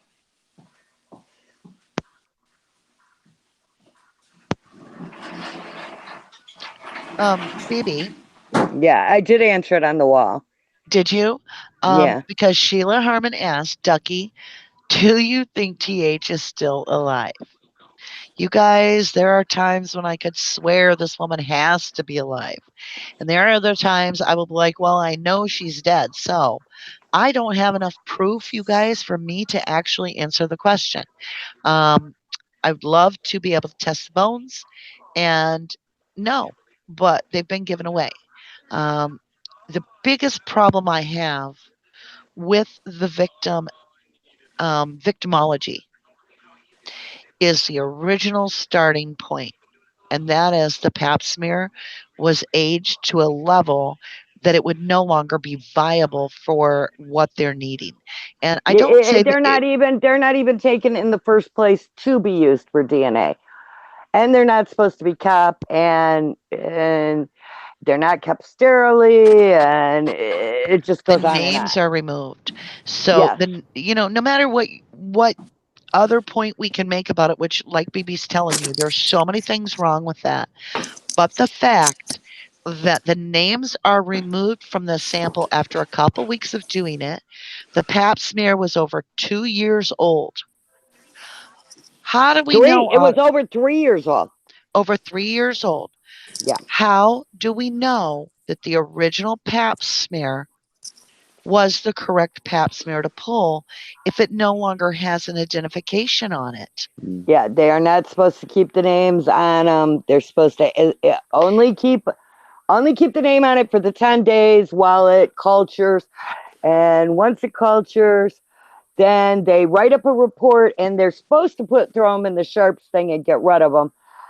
But if there is some weird sample on it, or some really good sample, they might take the name off, and then they can keep it, and then they only use it to photograph it for, like, to put in a medical journal or whatever, teaching. Here's the deal. Um, they would not have had a reason to hold a female's pap smear Or for the any space. length of time. This is Green Bay. It's a big city. This is a big hospital in a big city. They are not going to waste their space to store something that is useless past 10 days. Now, if the gentleman's agreement hadn't happened between Buting and Strain agreeing with Kratz to have a gentleman agreement not to question where the initial victim's identification came from, we would have never seen a court case. There would have been nothing to try either men on. Yeah. Yep. There would have been no So, DNA, and why, as a that would have been lawyer, when you have a gentleman's agreement, as BB has put so many times, with Steven Avery that cost $240,000 to the tune of a gentleman's agreement, why on earth are you agreeing to that when to it's the side with key Kratz to against side? your. Yeah, Yeah, I I have a can't do huge that. problem with that. I have a huge problem with that. That is the most ineffectual counseling. I mean, I'm going to stay with ineffectual counseling. I don't even know how to clarify it any And stronger. to answer what you had brought up early, for those of you who have heard me speak before, it's no big secret. I have looked at this for 3 years, almost exclusively. I believe she's still alive. It would answer a lot of things. And I have I know it's one of the most unpopular theories on the internet. I have been harassed BB, for it. I've been hey, attacked for it yeah. Well, in the past. they haven't proven she's there. There's That's the no way I way feel. they have not I proven that she believe. is the victim, or that not the victim, but I'm saying that they have not proven to me that anything they have found is of her. I think they took everything they needed from Carmen at the time of her death and at the time of her cremation, and that they planted it all, and it's all hers. Well, Paul, And I really wish when we're talking about blood in the raft, that, what is that chemical, Ducky, that yeah, EDTA. EDTA. EDTA? I wish they'd check Teresa's blood in the back for that, because I really think it's Carmen's from out of a tube. Mhm. Paul, you were gonna. I heard you. You had said something like that would explain a lot when we were talking about her being alive. So let's walk the theory for a minute. What would it explain? Give us some feedback there. Well, it would. Not It that we would. want to put you on the fence or put you in charge of an unpopular theory. No, what I mean by that is that at the moment we're losing a lot of sleep trying to figure out what happened to her, who did her in. If it was all a big cover up, if it was all a big conspiracy, and this idea that you'd need lots of people, no, you wouldn't need lots of people in on it. You'd only have a few people in on it. It's very easy. Well, it would be very easy to have, as you say, Carmen Butor's bones being used. They only found, what was it, 40%, 40, 50%. Yeah, less than half. Yeah. Oh Yeah, yeah, you know, 40%. We are missing 60%. Paul, I just want to toss this in when you're saying we're missing 60%. One of the most important concepts of what pieces we're missing, because it's always what we're missing in this case that's most important to me, is the teeth. exactly. And they're supposed to be the last to burn up. Well, And they we don't got burn. what? Two pieces that make a half a tooth. Hmm. And then and the guy can't be wouldn't even identified as hers. commit. Yeah, the guy wouldn't even fully commit that it was hers, just that it could be. Hmm. Well, that might also explain away the people who have commented about the lack of grieving and sorrow and stuff in some of And these the family weird little members. comments Mike makes, Hmm. and Yeah. Yeah, that would be a real mess, wouldn't it? That would also yeah, cut that that would be a line. real mess to So straighten out. if the scenario, let's talk about the people out there that believe that she's alive. So we're going to walk with you guys for a few minutes here. So let's go ahead and walk the theory she's alive. That would mean that she was in either witness protection or personal, somebody that had some money, maybe, whatever. She's in Jamaica or Canada or wherever she is, she's there. And so they're still trying to frame Avery, obviously, for the event. And so that would then also make sense why Mike would say that would be a real mess, wouldn't it? Hmm. Because in his mind he would be thinking that they would find out the They whole would be secret caught. then. Yeah, they would be caught. Yeah, Yeah. then for their cover up or their portion in the cover up When if I Well, they knew and cheated. her any social of security is still active. Her number is still active. Probably not after Yeah, our she's live here, never but been listed. Yeah, she's never been listed with Social Security as dead, but they supposedly got a death certificate. You know, just real quick, I want to throw this out to you guys, something you should be aware of. So still back in the day, yeah, she's never media, been listed. Yeah, she's never been somebody's got listed with feedback. Social Security is dead, but they Somebody supposedly needs got to a mute death their certificate. speaker. Yeah. Just real quick, I want to. Oh, yeah, Thank there we you. go. Back in the day, one time, we were still trying to find evidence of the victimology, and it was right after the first ma'am. And so I came out and I was in our channel and I was like, BB, and I told everybody, I said, I have yet to see anything on this woman's dad. All I know is he supposedly died in Florida at Hmm. 31. And it was real interesting because it was within 2 days, maybe 3 days of that. BB and the group came back and they said, "Oh, we found it. It's on Legacy. Here's the link. Go click it. You can see his whole eulogy stuff." And I'm like, "Oh, okay." And I'm like, "Wow, I don't know how I missed that. I actually Googled everything yesterday. I tore the internet up." So I go and I'm reading it and I'm falling for it. And I'm like, "Oh my gosh, yeah, this is Teresa's dad. Yep. Robert Urban. It's talking about his children. It never named Mike. It only named Teresa and Tim. However, at the very corner on the left, it said created. Date web create site created. And I read it and I went, "Are you kidding me?" I said, "BB, go back onto that eulogy. You guys go back on that eulogy and come back and tell me when that was made." It had Hmm. been the day that I had told them about it. Hmm. They're watching these channels, they're Hmm. figuring it out, and they're providing information that they keep the case going the direction they need it to go. So if today I say, we need a pair of pink shoes for Teresa for this case to work, I feel Hmm. like we're all going to get, pink shoes all over the internet pretty quick. I'm getting Hmm. Okay, tired of it. The stage is still being set. It's or still the being pink established. panties, or the Yeah, pink if we need panties. pink panties, Now, they're going to why, somehow why, why why clean did they ones go to Teresa's house and pick up 4 pair of dirty panties and and 3 pair three of pair of clean clean panties? panties? What are you Why would doing you with need clean 3 pairs panties? of clean panties for? There's no DNA going to be left on clean panties that came out of her dresser. BB, should we talk about what you've been working on the Teresa home? Yeah, we already have brought it up on live before. Yeah, but we need to explain to Paul a little bit what's going on. Okay, so And the listeners. Yeah. Millbilly passed out. Somebody had done a spreadsheet Oh, let's do a from. real quick shout out. Thank you for Millbilly for swinging in. I know you're at work, but we're so happy to have seen you earlier. Okay, go Hey, ahead. Millbilly. Sorry. Oh, and Millbilly. wait. I'm sorry. Eric Cozy's here too. Hi, Eric Cozy. Okay, I'm sorry. Go ahead. Okay, Millbilly had passed out a spreadsheet some people off of Reddit had done quite a while back, and they had logged everything in from the quesos.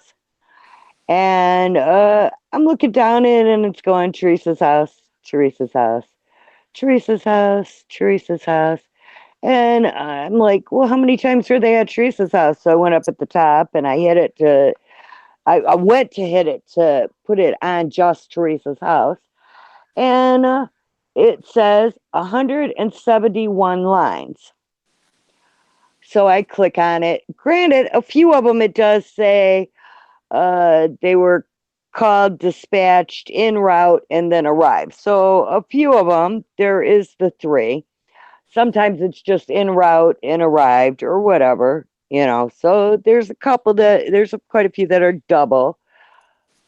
But still, there was, let's see, 26 different police officers that were at her house. They were at her house in the beginning every single day from dawn till 11 o'clock at night. On the hour, sometimes a new officer, a new officer, a new officer all day long. At one point in time, I think so far I'm still counting them. I'm working on a spreadsheet. I'm in a spreadsheet, but a PowerPoint. I'm still counting them. But at times I found the most of 15, 16 officers in her house during the day. In the beginning, it's every day. In the beginning of November, it's every single day. Then it falls off a little bit in the middle to every other day. And then it slowly falls off more and more over time.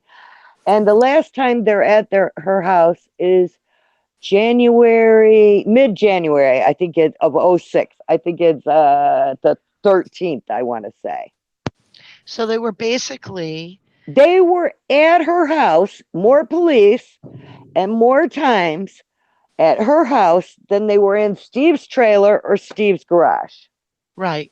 And you know what, really, you have to consider this with the knowledge that many law enforcement officers and investigators are, just set in at Teresa's house like that. Ryan's supposed to be living there, isn't he?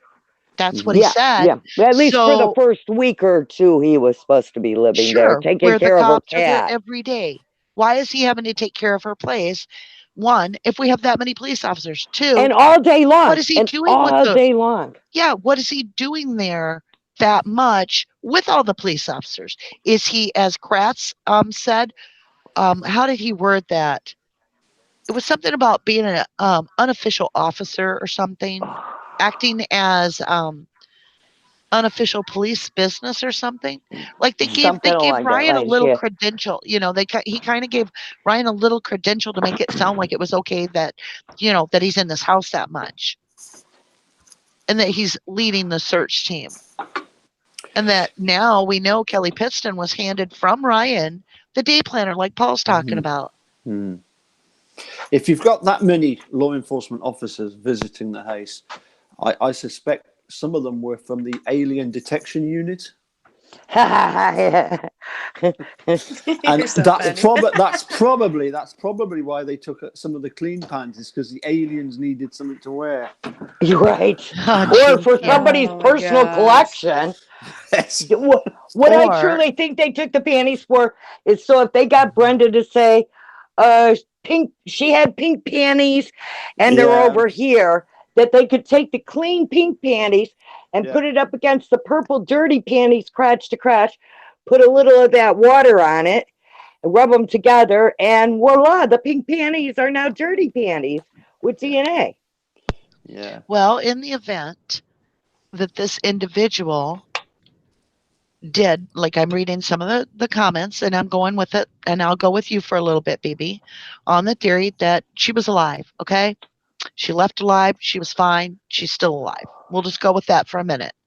In that event, I think what you then have is you have, like Paul is suggesting, very few people in the know. It would be too risky for a lot to know.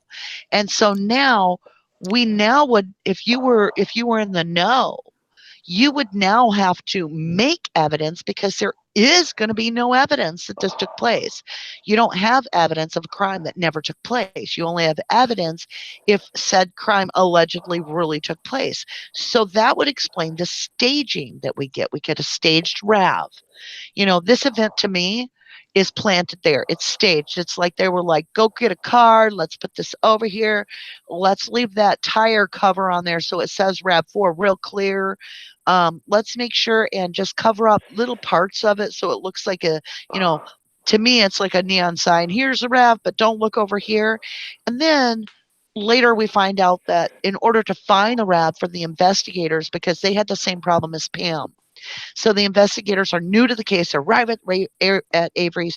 They go to the little headquarter trailer, and the headquarter trailer tells the people that have to get to the RAV to guard it. They say, well, what you need to do to find the RAV is just stay in the left tire lane. Mm. Don't veer from it. So is that what we had? Is that what we had? Is that what Ryan or someone has told Pam Strum? Or did God just whisper it to Pam? Well, I Pam, don't know stay in about the left God. I don't tire know line. about God, but Scott Bladorn sure does look a lot like Jesus Christ.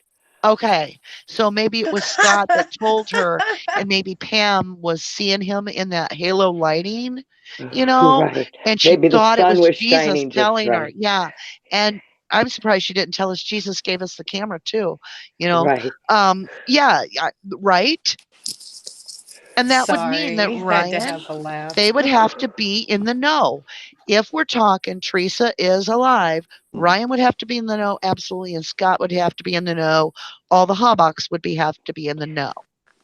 Maybe Sookman's here. He not the says daughters. Ryan would be in the loop. At He would least a have to be. parent. In At this least theory that we're walking right now as a group, we're just simply expanding our thought process. This is how you debunk things, or this is how you confirm things. You get everything kind of hashed out, and then you've got to find evidence that will correlate what you're speaking of. So it's not that we're saying she is alive for the people that are just coming No. on. We're just simply walking a theory along to see if we were to walk the theory she was alive, then we would have to kind of walk a little bit further and say, well, then this would be true, or this wouldn't be true. And that's what we're doing. So, Mhm. Paul, when it comes to the RAV itself, do you feel there's enough blood in the RAV that it deems that she's dead? I mean, that there's her blood, so she's dead. What do you Yeah, think? I mean, personally, the alive theory is not my favourite one, but that's not to say that I'm just going to discount it and say, oh, yeah, that's I'm clearly okay with wrong. that. I know my theory is the least popular one there is. But the problem is that we are left with so many possibilities here that how can anybody say, that she is definitely, Teresa Holbrook is definitely deceased And until I'd we. say myself, it's only about really a tube, maybe 2 tubes of blood at the best that's in that RAV of hers. It certainly doesn't take much. That's one thing. I mean, you're talking small amounts of blood. And and on the splatter on the back door, I think if you put blood in a syringe and kind of flung it the way you fling your hand when you do a frisbee and squeezed on the syringe at the same time, it would make lovely splatter pattern. I am simply not satisfied with the results as far as they've not proven to me that Teresa Hallsbeck actually has been killed. I'm sorry, but that's how I feel. Yep. Well, I've been called every name in the book for this opinion, but I don't care. I don't care anymore. I've heard them all already, so have at I've me. I seen you don't care. work. I've seen your work, Love BB, you, and you BB. really, really aren't. You're not just saying this off the cuff. You're No, serious. This is I for have real. I have spent just over 3 years exclusively looking at this, and I'm working very hard to try and prove this. So Thank you, BB. Well, we appreciate everybody's opinion. And even if I don't agree with everybody's opinion, I will say this, BB. You could be 100% right because there is no scientific proof at this point that you are wrong. So you could be um, one of those few, and there are a few that are on your team, that are playing tennis with you yeah, as well few on and far your side of the between. court, but they're out there. Maybe not near as diligent as you are, You bet. because I have a Dog lot of with a respect. bone. yeah, you've definitely, yeah. Uh, I don't know, man. This is just one of those cases to where we need to narrow it down. The state needs to just give up the guff. It's almost And I'm I getting to the also point I feel like feel they're waiting for like the people to get old and pass on and hopefully history will forget this happened. I also truly feel that if they knew they were Teresa's bones and everything's legit, that they would have gladly handed them bones over for that rapid DNA testing and then said, see, look, they're Teresa's bones. They were in his fire pit. We were right. Everything's done. Zellner don't need crap. Go away. Mm. We're right. You guys are wrong. But there's a problem though, Oops. BB. Oh, hey. Hey. Hi, Silkman. How are you? Well, and welcome, Paul. Hi there. How you doing? Yeah, good, thank you. I just want to make the comment. I agree with what BB has said. Technically, we cannot state that those cremains belong to Teresa Holbach for the fact that we don't have a full DNA profile. That is a fact. Mm-hmm. My only comment is this. I believe that the state doesn't want the bones tested because they want, not because they belong to Teresa or potentially can belong to someone else. Mm-hmm. I believe that they fear that the pelvic bone will actually show up to belong to Teresa, and that will severely weaken the state's case because Ken Kratz clearly stated very early on, hey, I don't want to talk about the bones in the gravel pit.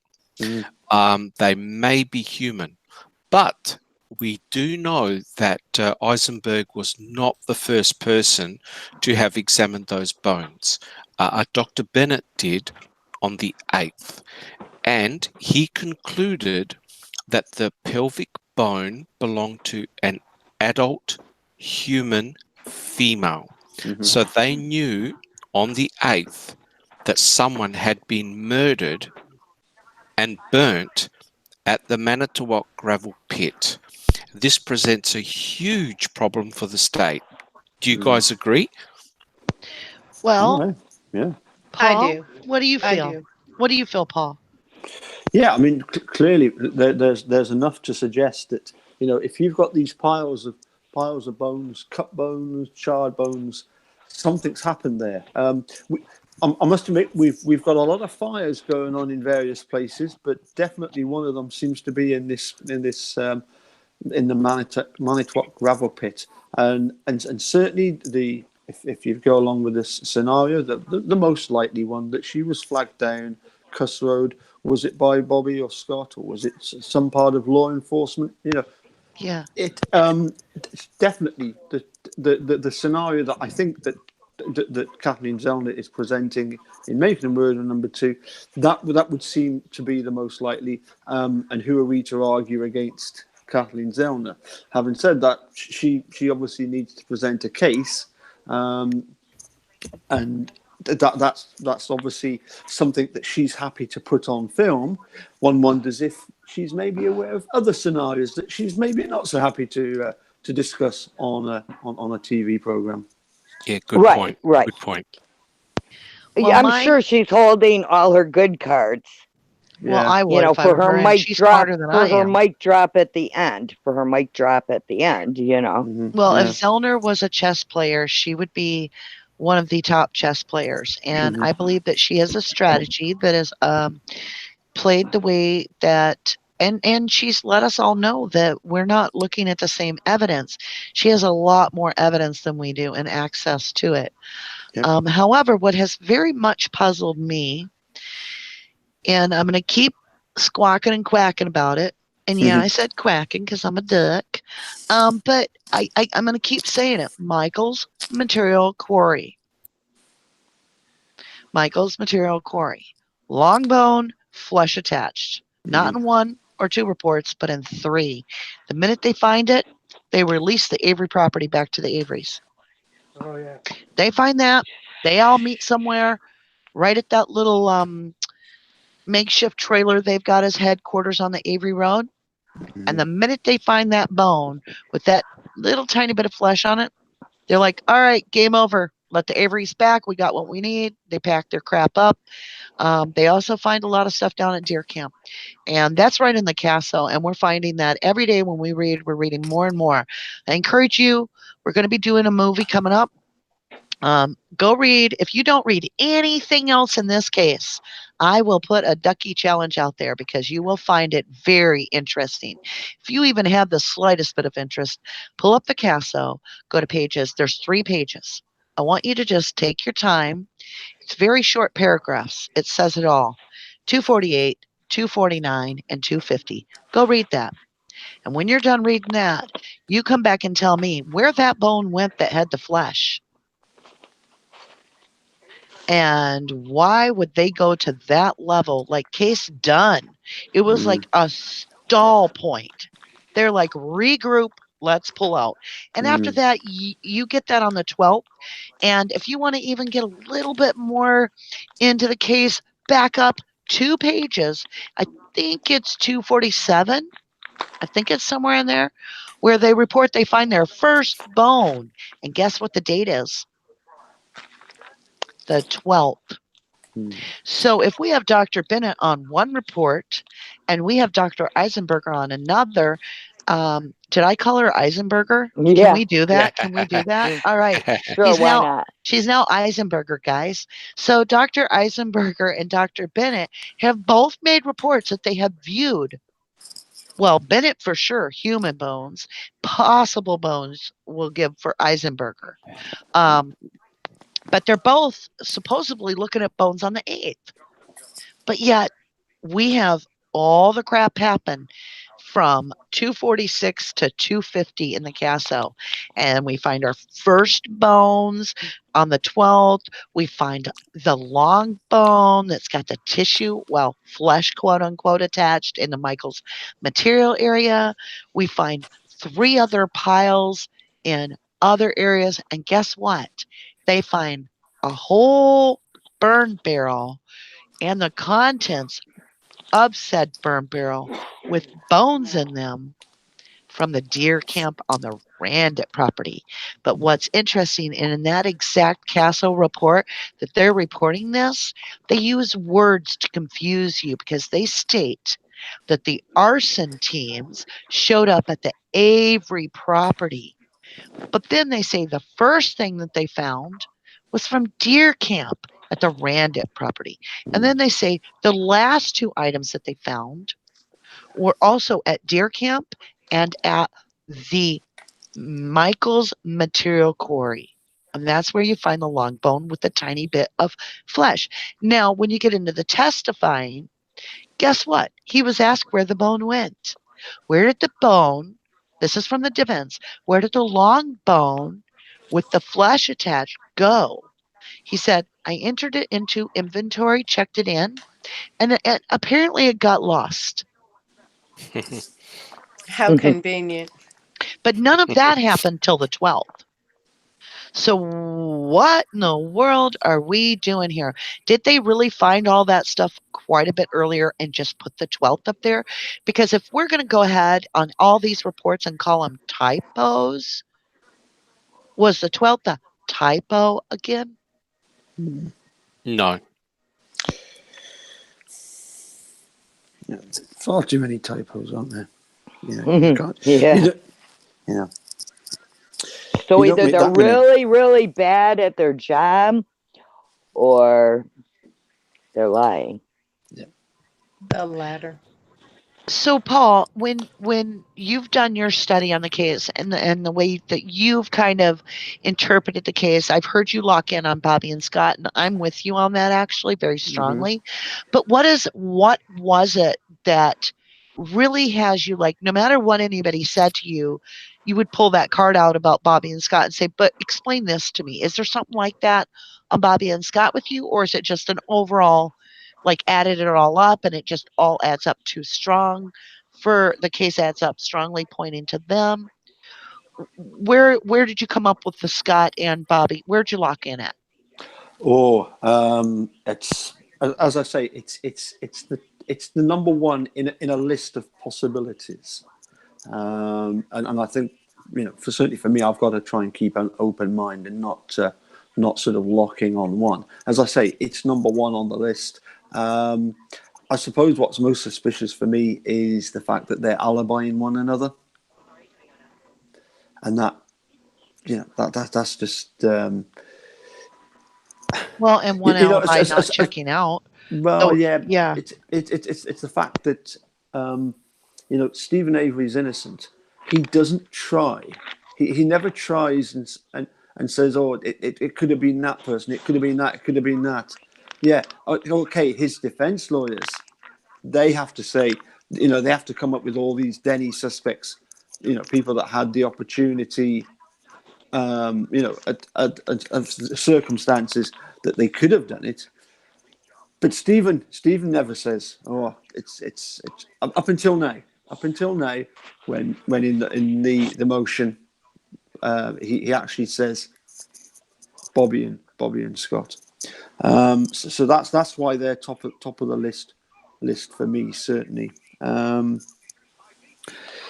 I say, I'm not locked into locked into it. It's there's definitely a case, I think, of there's whoever's done the murder. There's whoever ordered that murder to be done. There's who was ordered to cover up, who was ordered to frame Steve.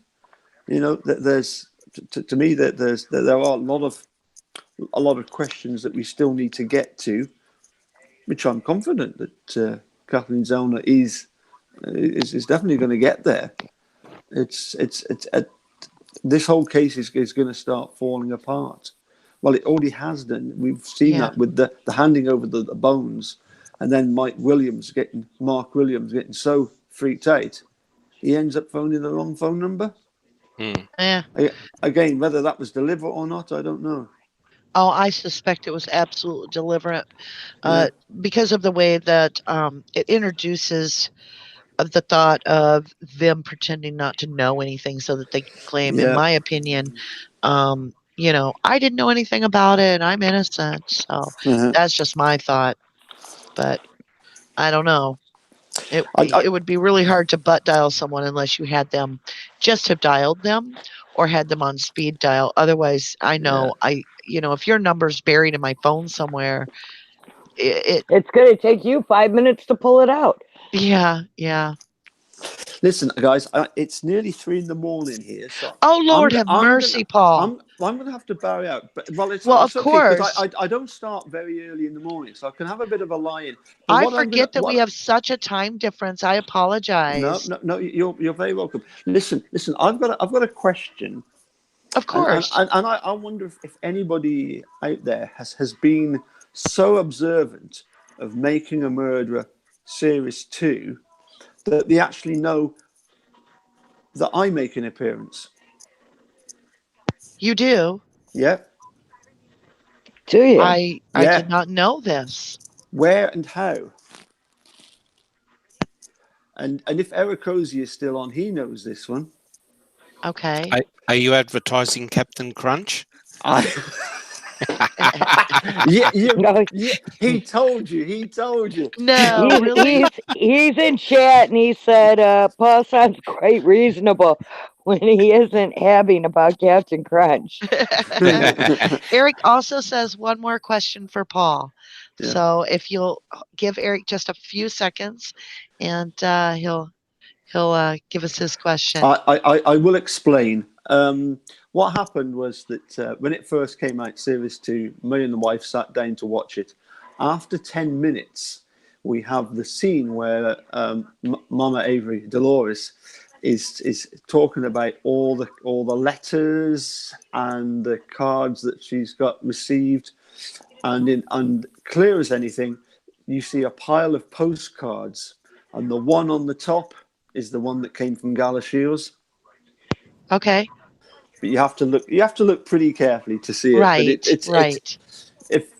If you watch it again, you'll see exactly what I mean. So what's this question that Eric Cozy has got? Well, I'm not sure. He said one more question for Paul, and I'm kind of waiting on that. Here it Oh, comes. here it comes. What are the differences between, oh boy, stalk? Did I say that even close to right? Endeavors. Yeah. Stock endeavors? Yep. Yep.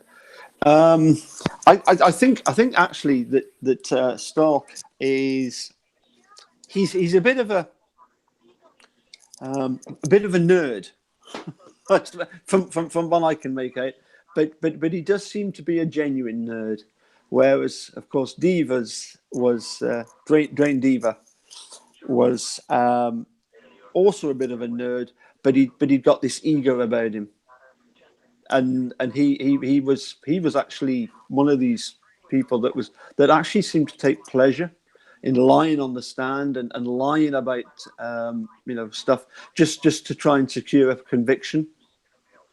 Is that the guy that was in the staircase Yeah, yeah, case?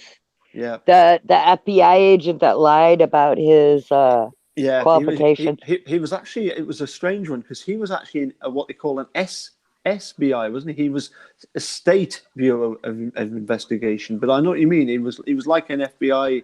He was a blood splatter expert in that case. Yeah, yeah. And famously, you had the fellow, was it somebody Lee, or the Chinese fellow that was helping, Oh, that came along later in the later case? that was helping David Or, Rudolph. yeah. This fella, he's a world renowned expert on blood spatter, and he actually had handed Dwayne Deaver this book and said, oh, excellent work, and they took that as being, the fact that this expert thought that Dwayne Deaver was doing a good job. But when he got on the stand, he's like, "Well, what was I supposed to say? This guy is sharing his work with me. I've given him a book and I've signed it and said, oh, you know, you're doing a good job. What was I supposed to write?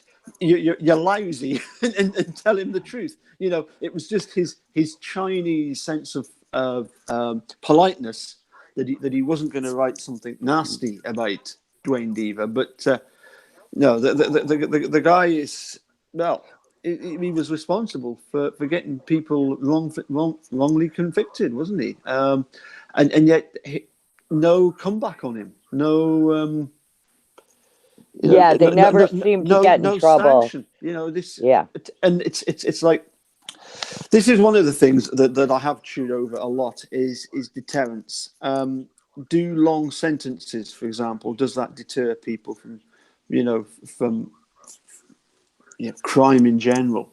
Does the fact that some states have the death penalty, does that act as a deterrent? Does it mean that other I'd states are say, by soft? the way, the prisons are full, and the fact that since they started giving the longer sentences, now they're really full of a bunch of old people, Mm, seniors, and it's breaking the system, mm-hmm. and they're not able to provide all the medical care that they need. I would say it's not a deterrent, and it's just mucking things up worse.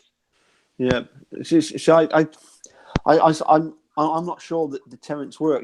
People are saying, if the DAs, if the experts, if they had come back on them, would it make them any different?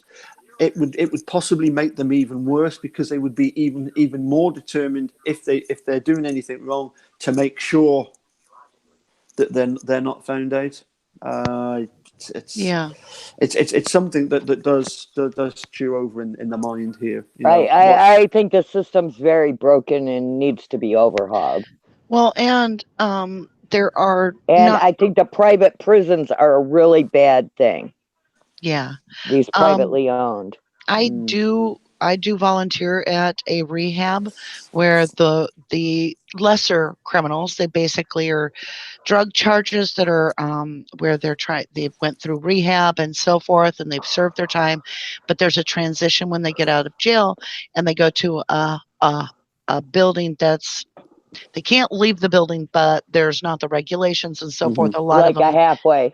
Yes. like a halfway house. And I do volunteer at that, and I do it a regular basis. And I have talked to so many individuals, and I try and stay in contact with them to be a positive support member for them. The complication is that they are not given any skill set. Yeah. There's no improvement in the time. It's literally as if, well, look at the case where somebody is wrongfully convicted for 18 years of their life. They come out with no social skills, and they don't even know. And we're not even talking about the case itself. We're just talking how you're going to feel. You're not going to be able to form bonding relationships with people because you have not grown as a person. So they're not being rehabilitated.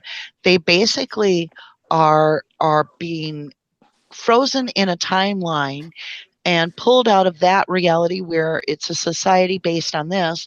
And then there's no skill set when they come out. They're no better off. They're worse yet. Well, and the Now, prisons are really violent too, so it makes them even more violent. well, and now they're going to try to come out, and they're going to try to get a job, and they're going to try, and it's an uphill climb for them.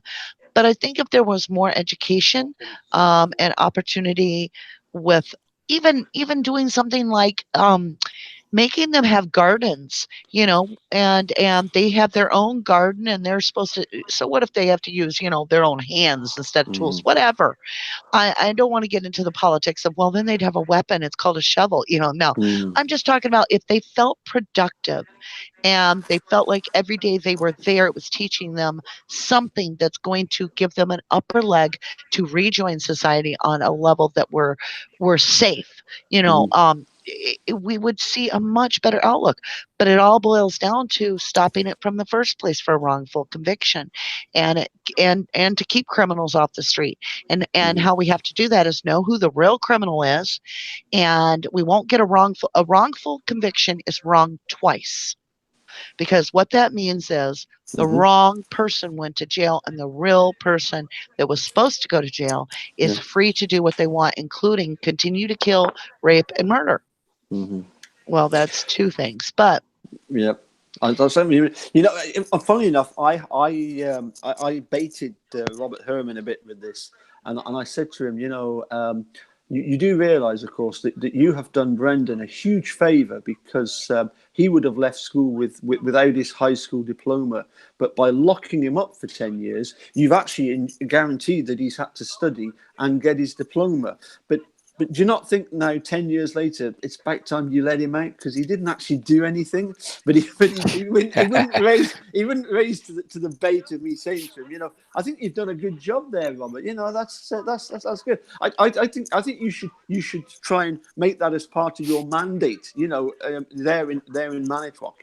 If the kids come out of school and they've not got a high school diploma, we'll lock them up for 10 years until they bloody well do.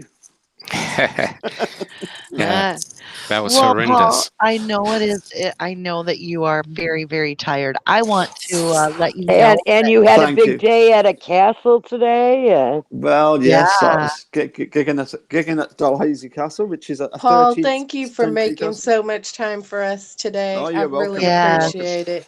And can Thank I you, just Paul. also give a quick shout out for my tie, which obviously is a Green Bay tie. Very cool. Well, Um, go ahead. so what were you doing at the castle? Oh, Yeah, that's what I was going to ask. If you could do it quickly. Yeah, we were providing the evening's entertainment, which was a mix of Ceilidh dancing, whereby people obviously do the Scottish dancing, with me giving them instructions on what to do beforehand, and alternating with disco, and I am the DJ that does the discoing. So yes, I was kept pretty busy tonight. So, Paul, So you were dancing your feet off, huh? partied. You were getting to party in a castle. Yes, That's yeah. so cool. We're all That is so jealous. cool. Yeah, I've got one or two pictures on my Facebook page. So if you go to the Facebook page, both of me personally and also the Paul Capaldi Ceilidh band, then you'll see some pictures and footage, certainly of Dalhousie Castle. Well, and we've connected your channel. BB's been making sure that All right. that website is available for you guys in chat to go to watch some of Paul's videos. He also is a YouTuber and he does some fantastic videos.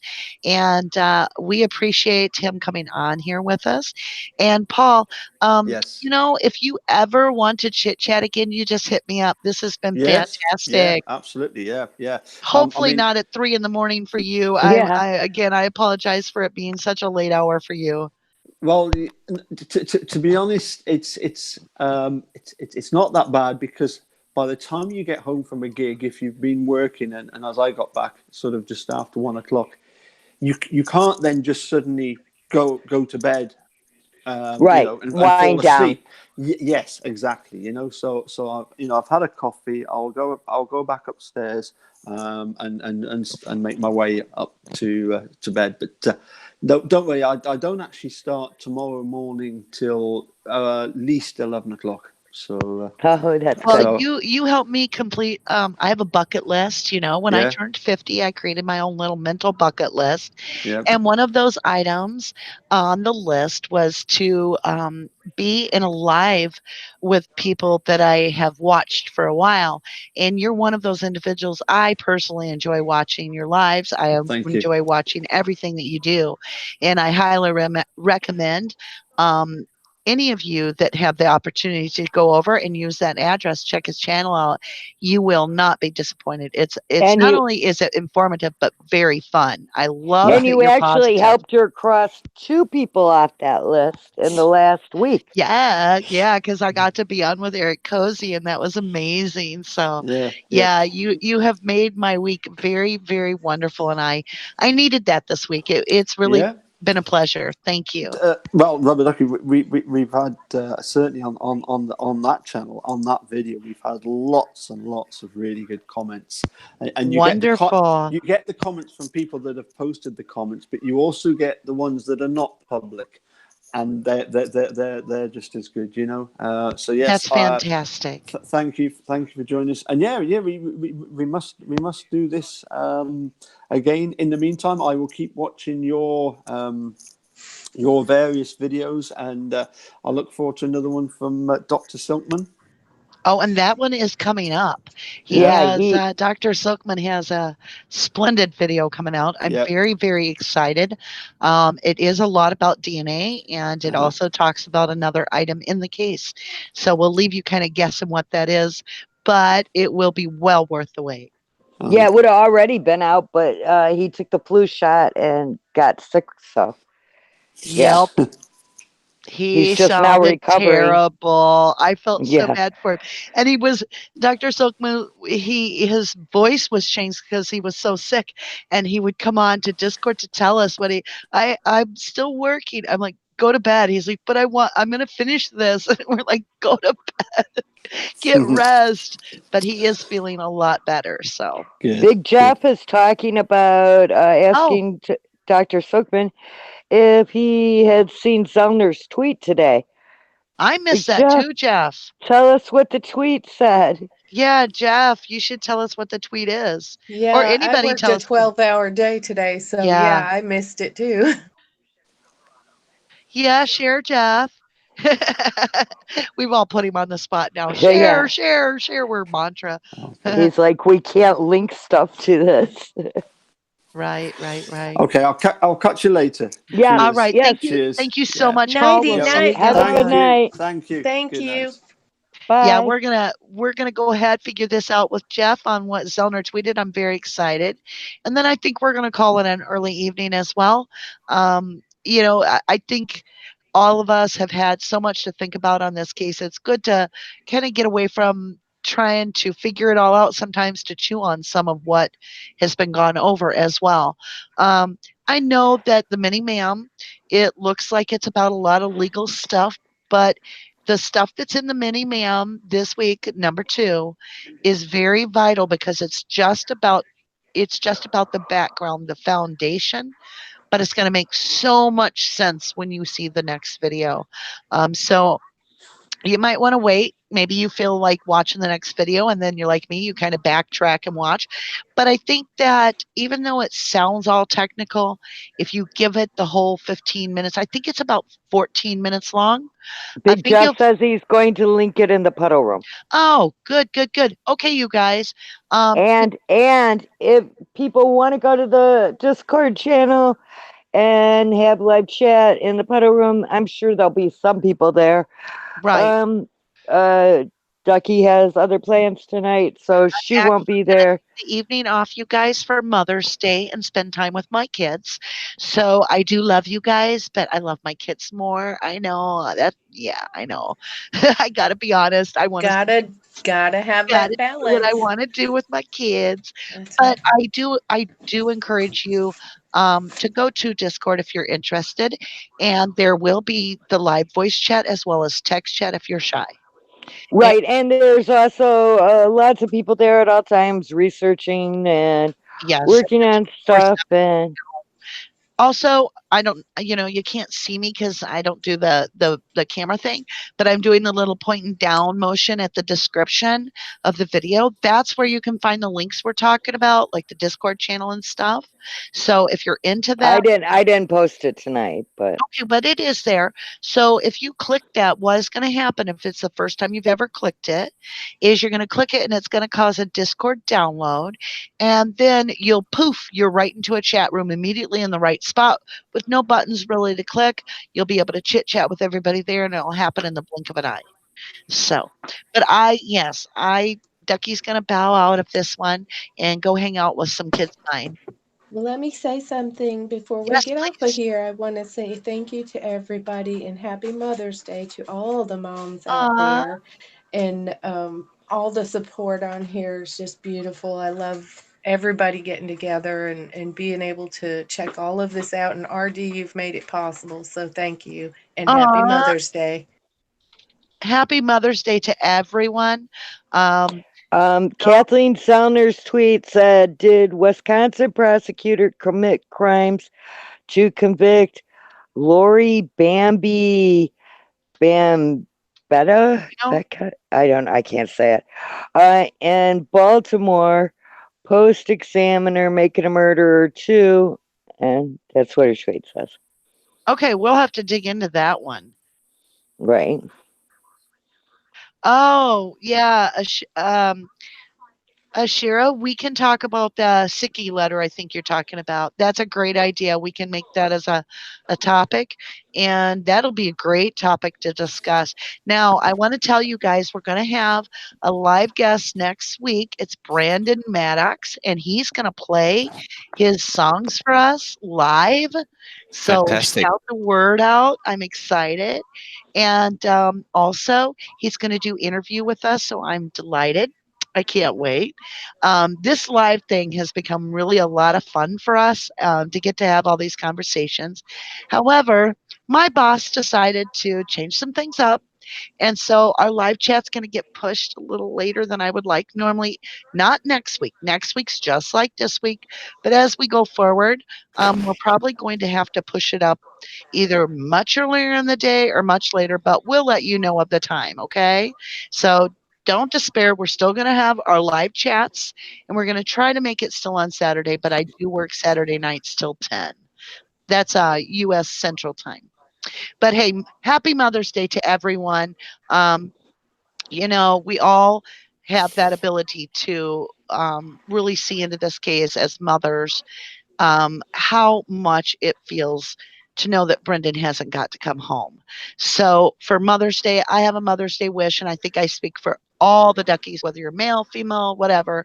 My Mother's Day wish is that Brendan would get to come home soon and Stephen. So I love you guys Here, so here. much. Here, here. Okay, guys, if you guys want to say it Bye. with me, it's time. It's time. One, two, three. If you If you didn't do You didn't to do the do the the crime, crime, crime. You you you shouldn't shouldn't do the shouldn't Shouldn't do the time. do the time. time. do the time. I tried to kind of stay in there, but we all sound like we're singing different tunes. I know, No, right? you all said the right thing. I love you guys. Thank you so much for joining us on Live. We have the Casso coming up. We have Minnie Ma'am coming up. And we have Brandon Maddox on Saturday Night Live. So if you guys want to join everybody over at the Puddle Chat, you're welcome to do so. Thank you guys and have a wonderful night. Thank you, Bye. Rubberducky. Bye, guys. Thank you, guys. Thank you, Silkman. Thank you, BB. Thank you, Stay safe. Sammy. Have a good night. Here it goes, BB. I got to try to get off here. Me All right. too. Love you, BB. Bye bye. Bye bye.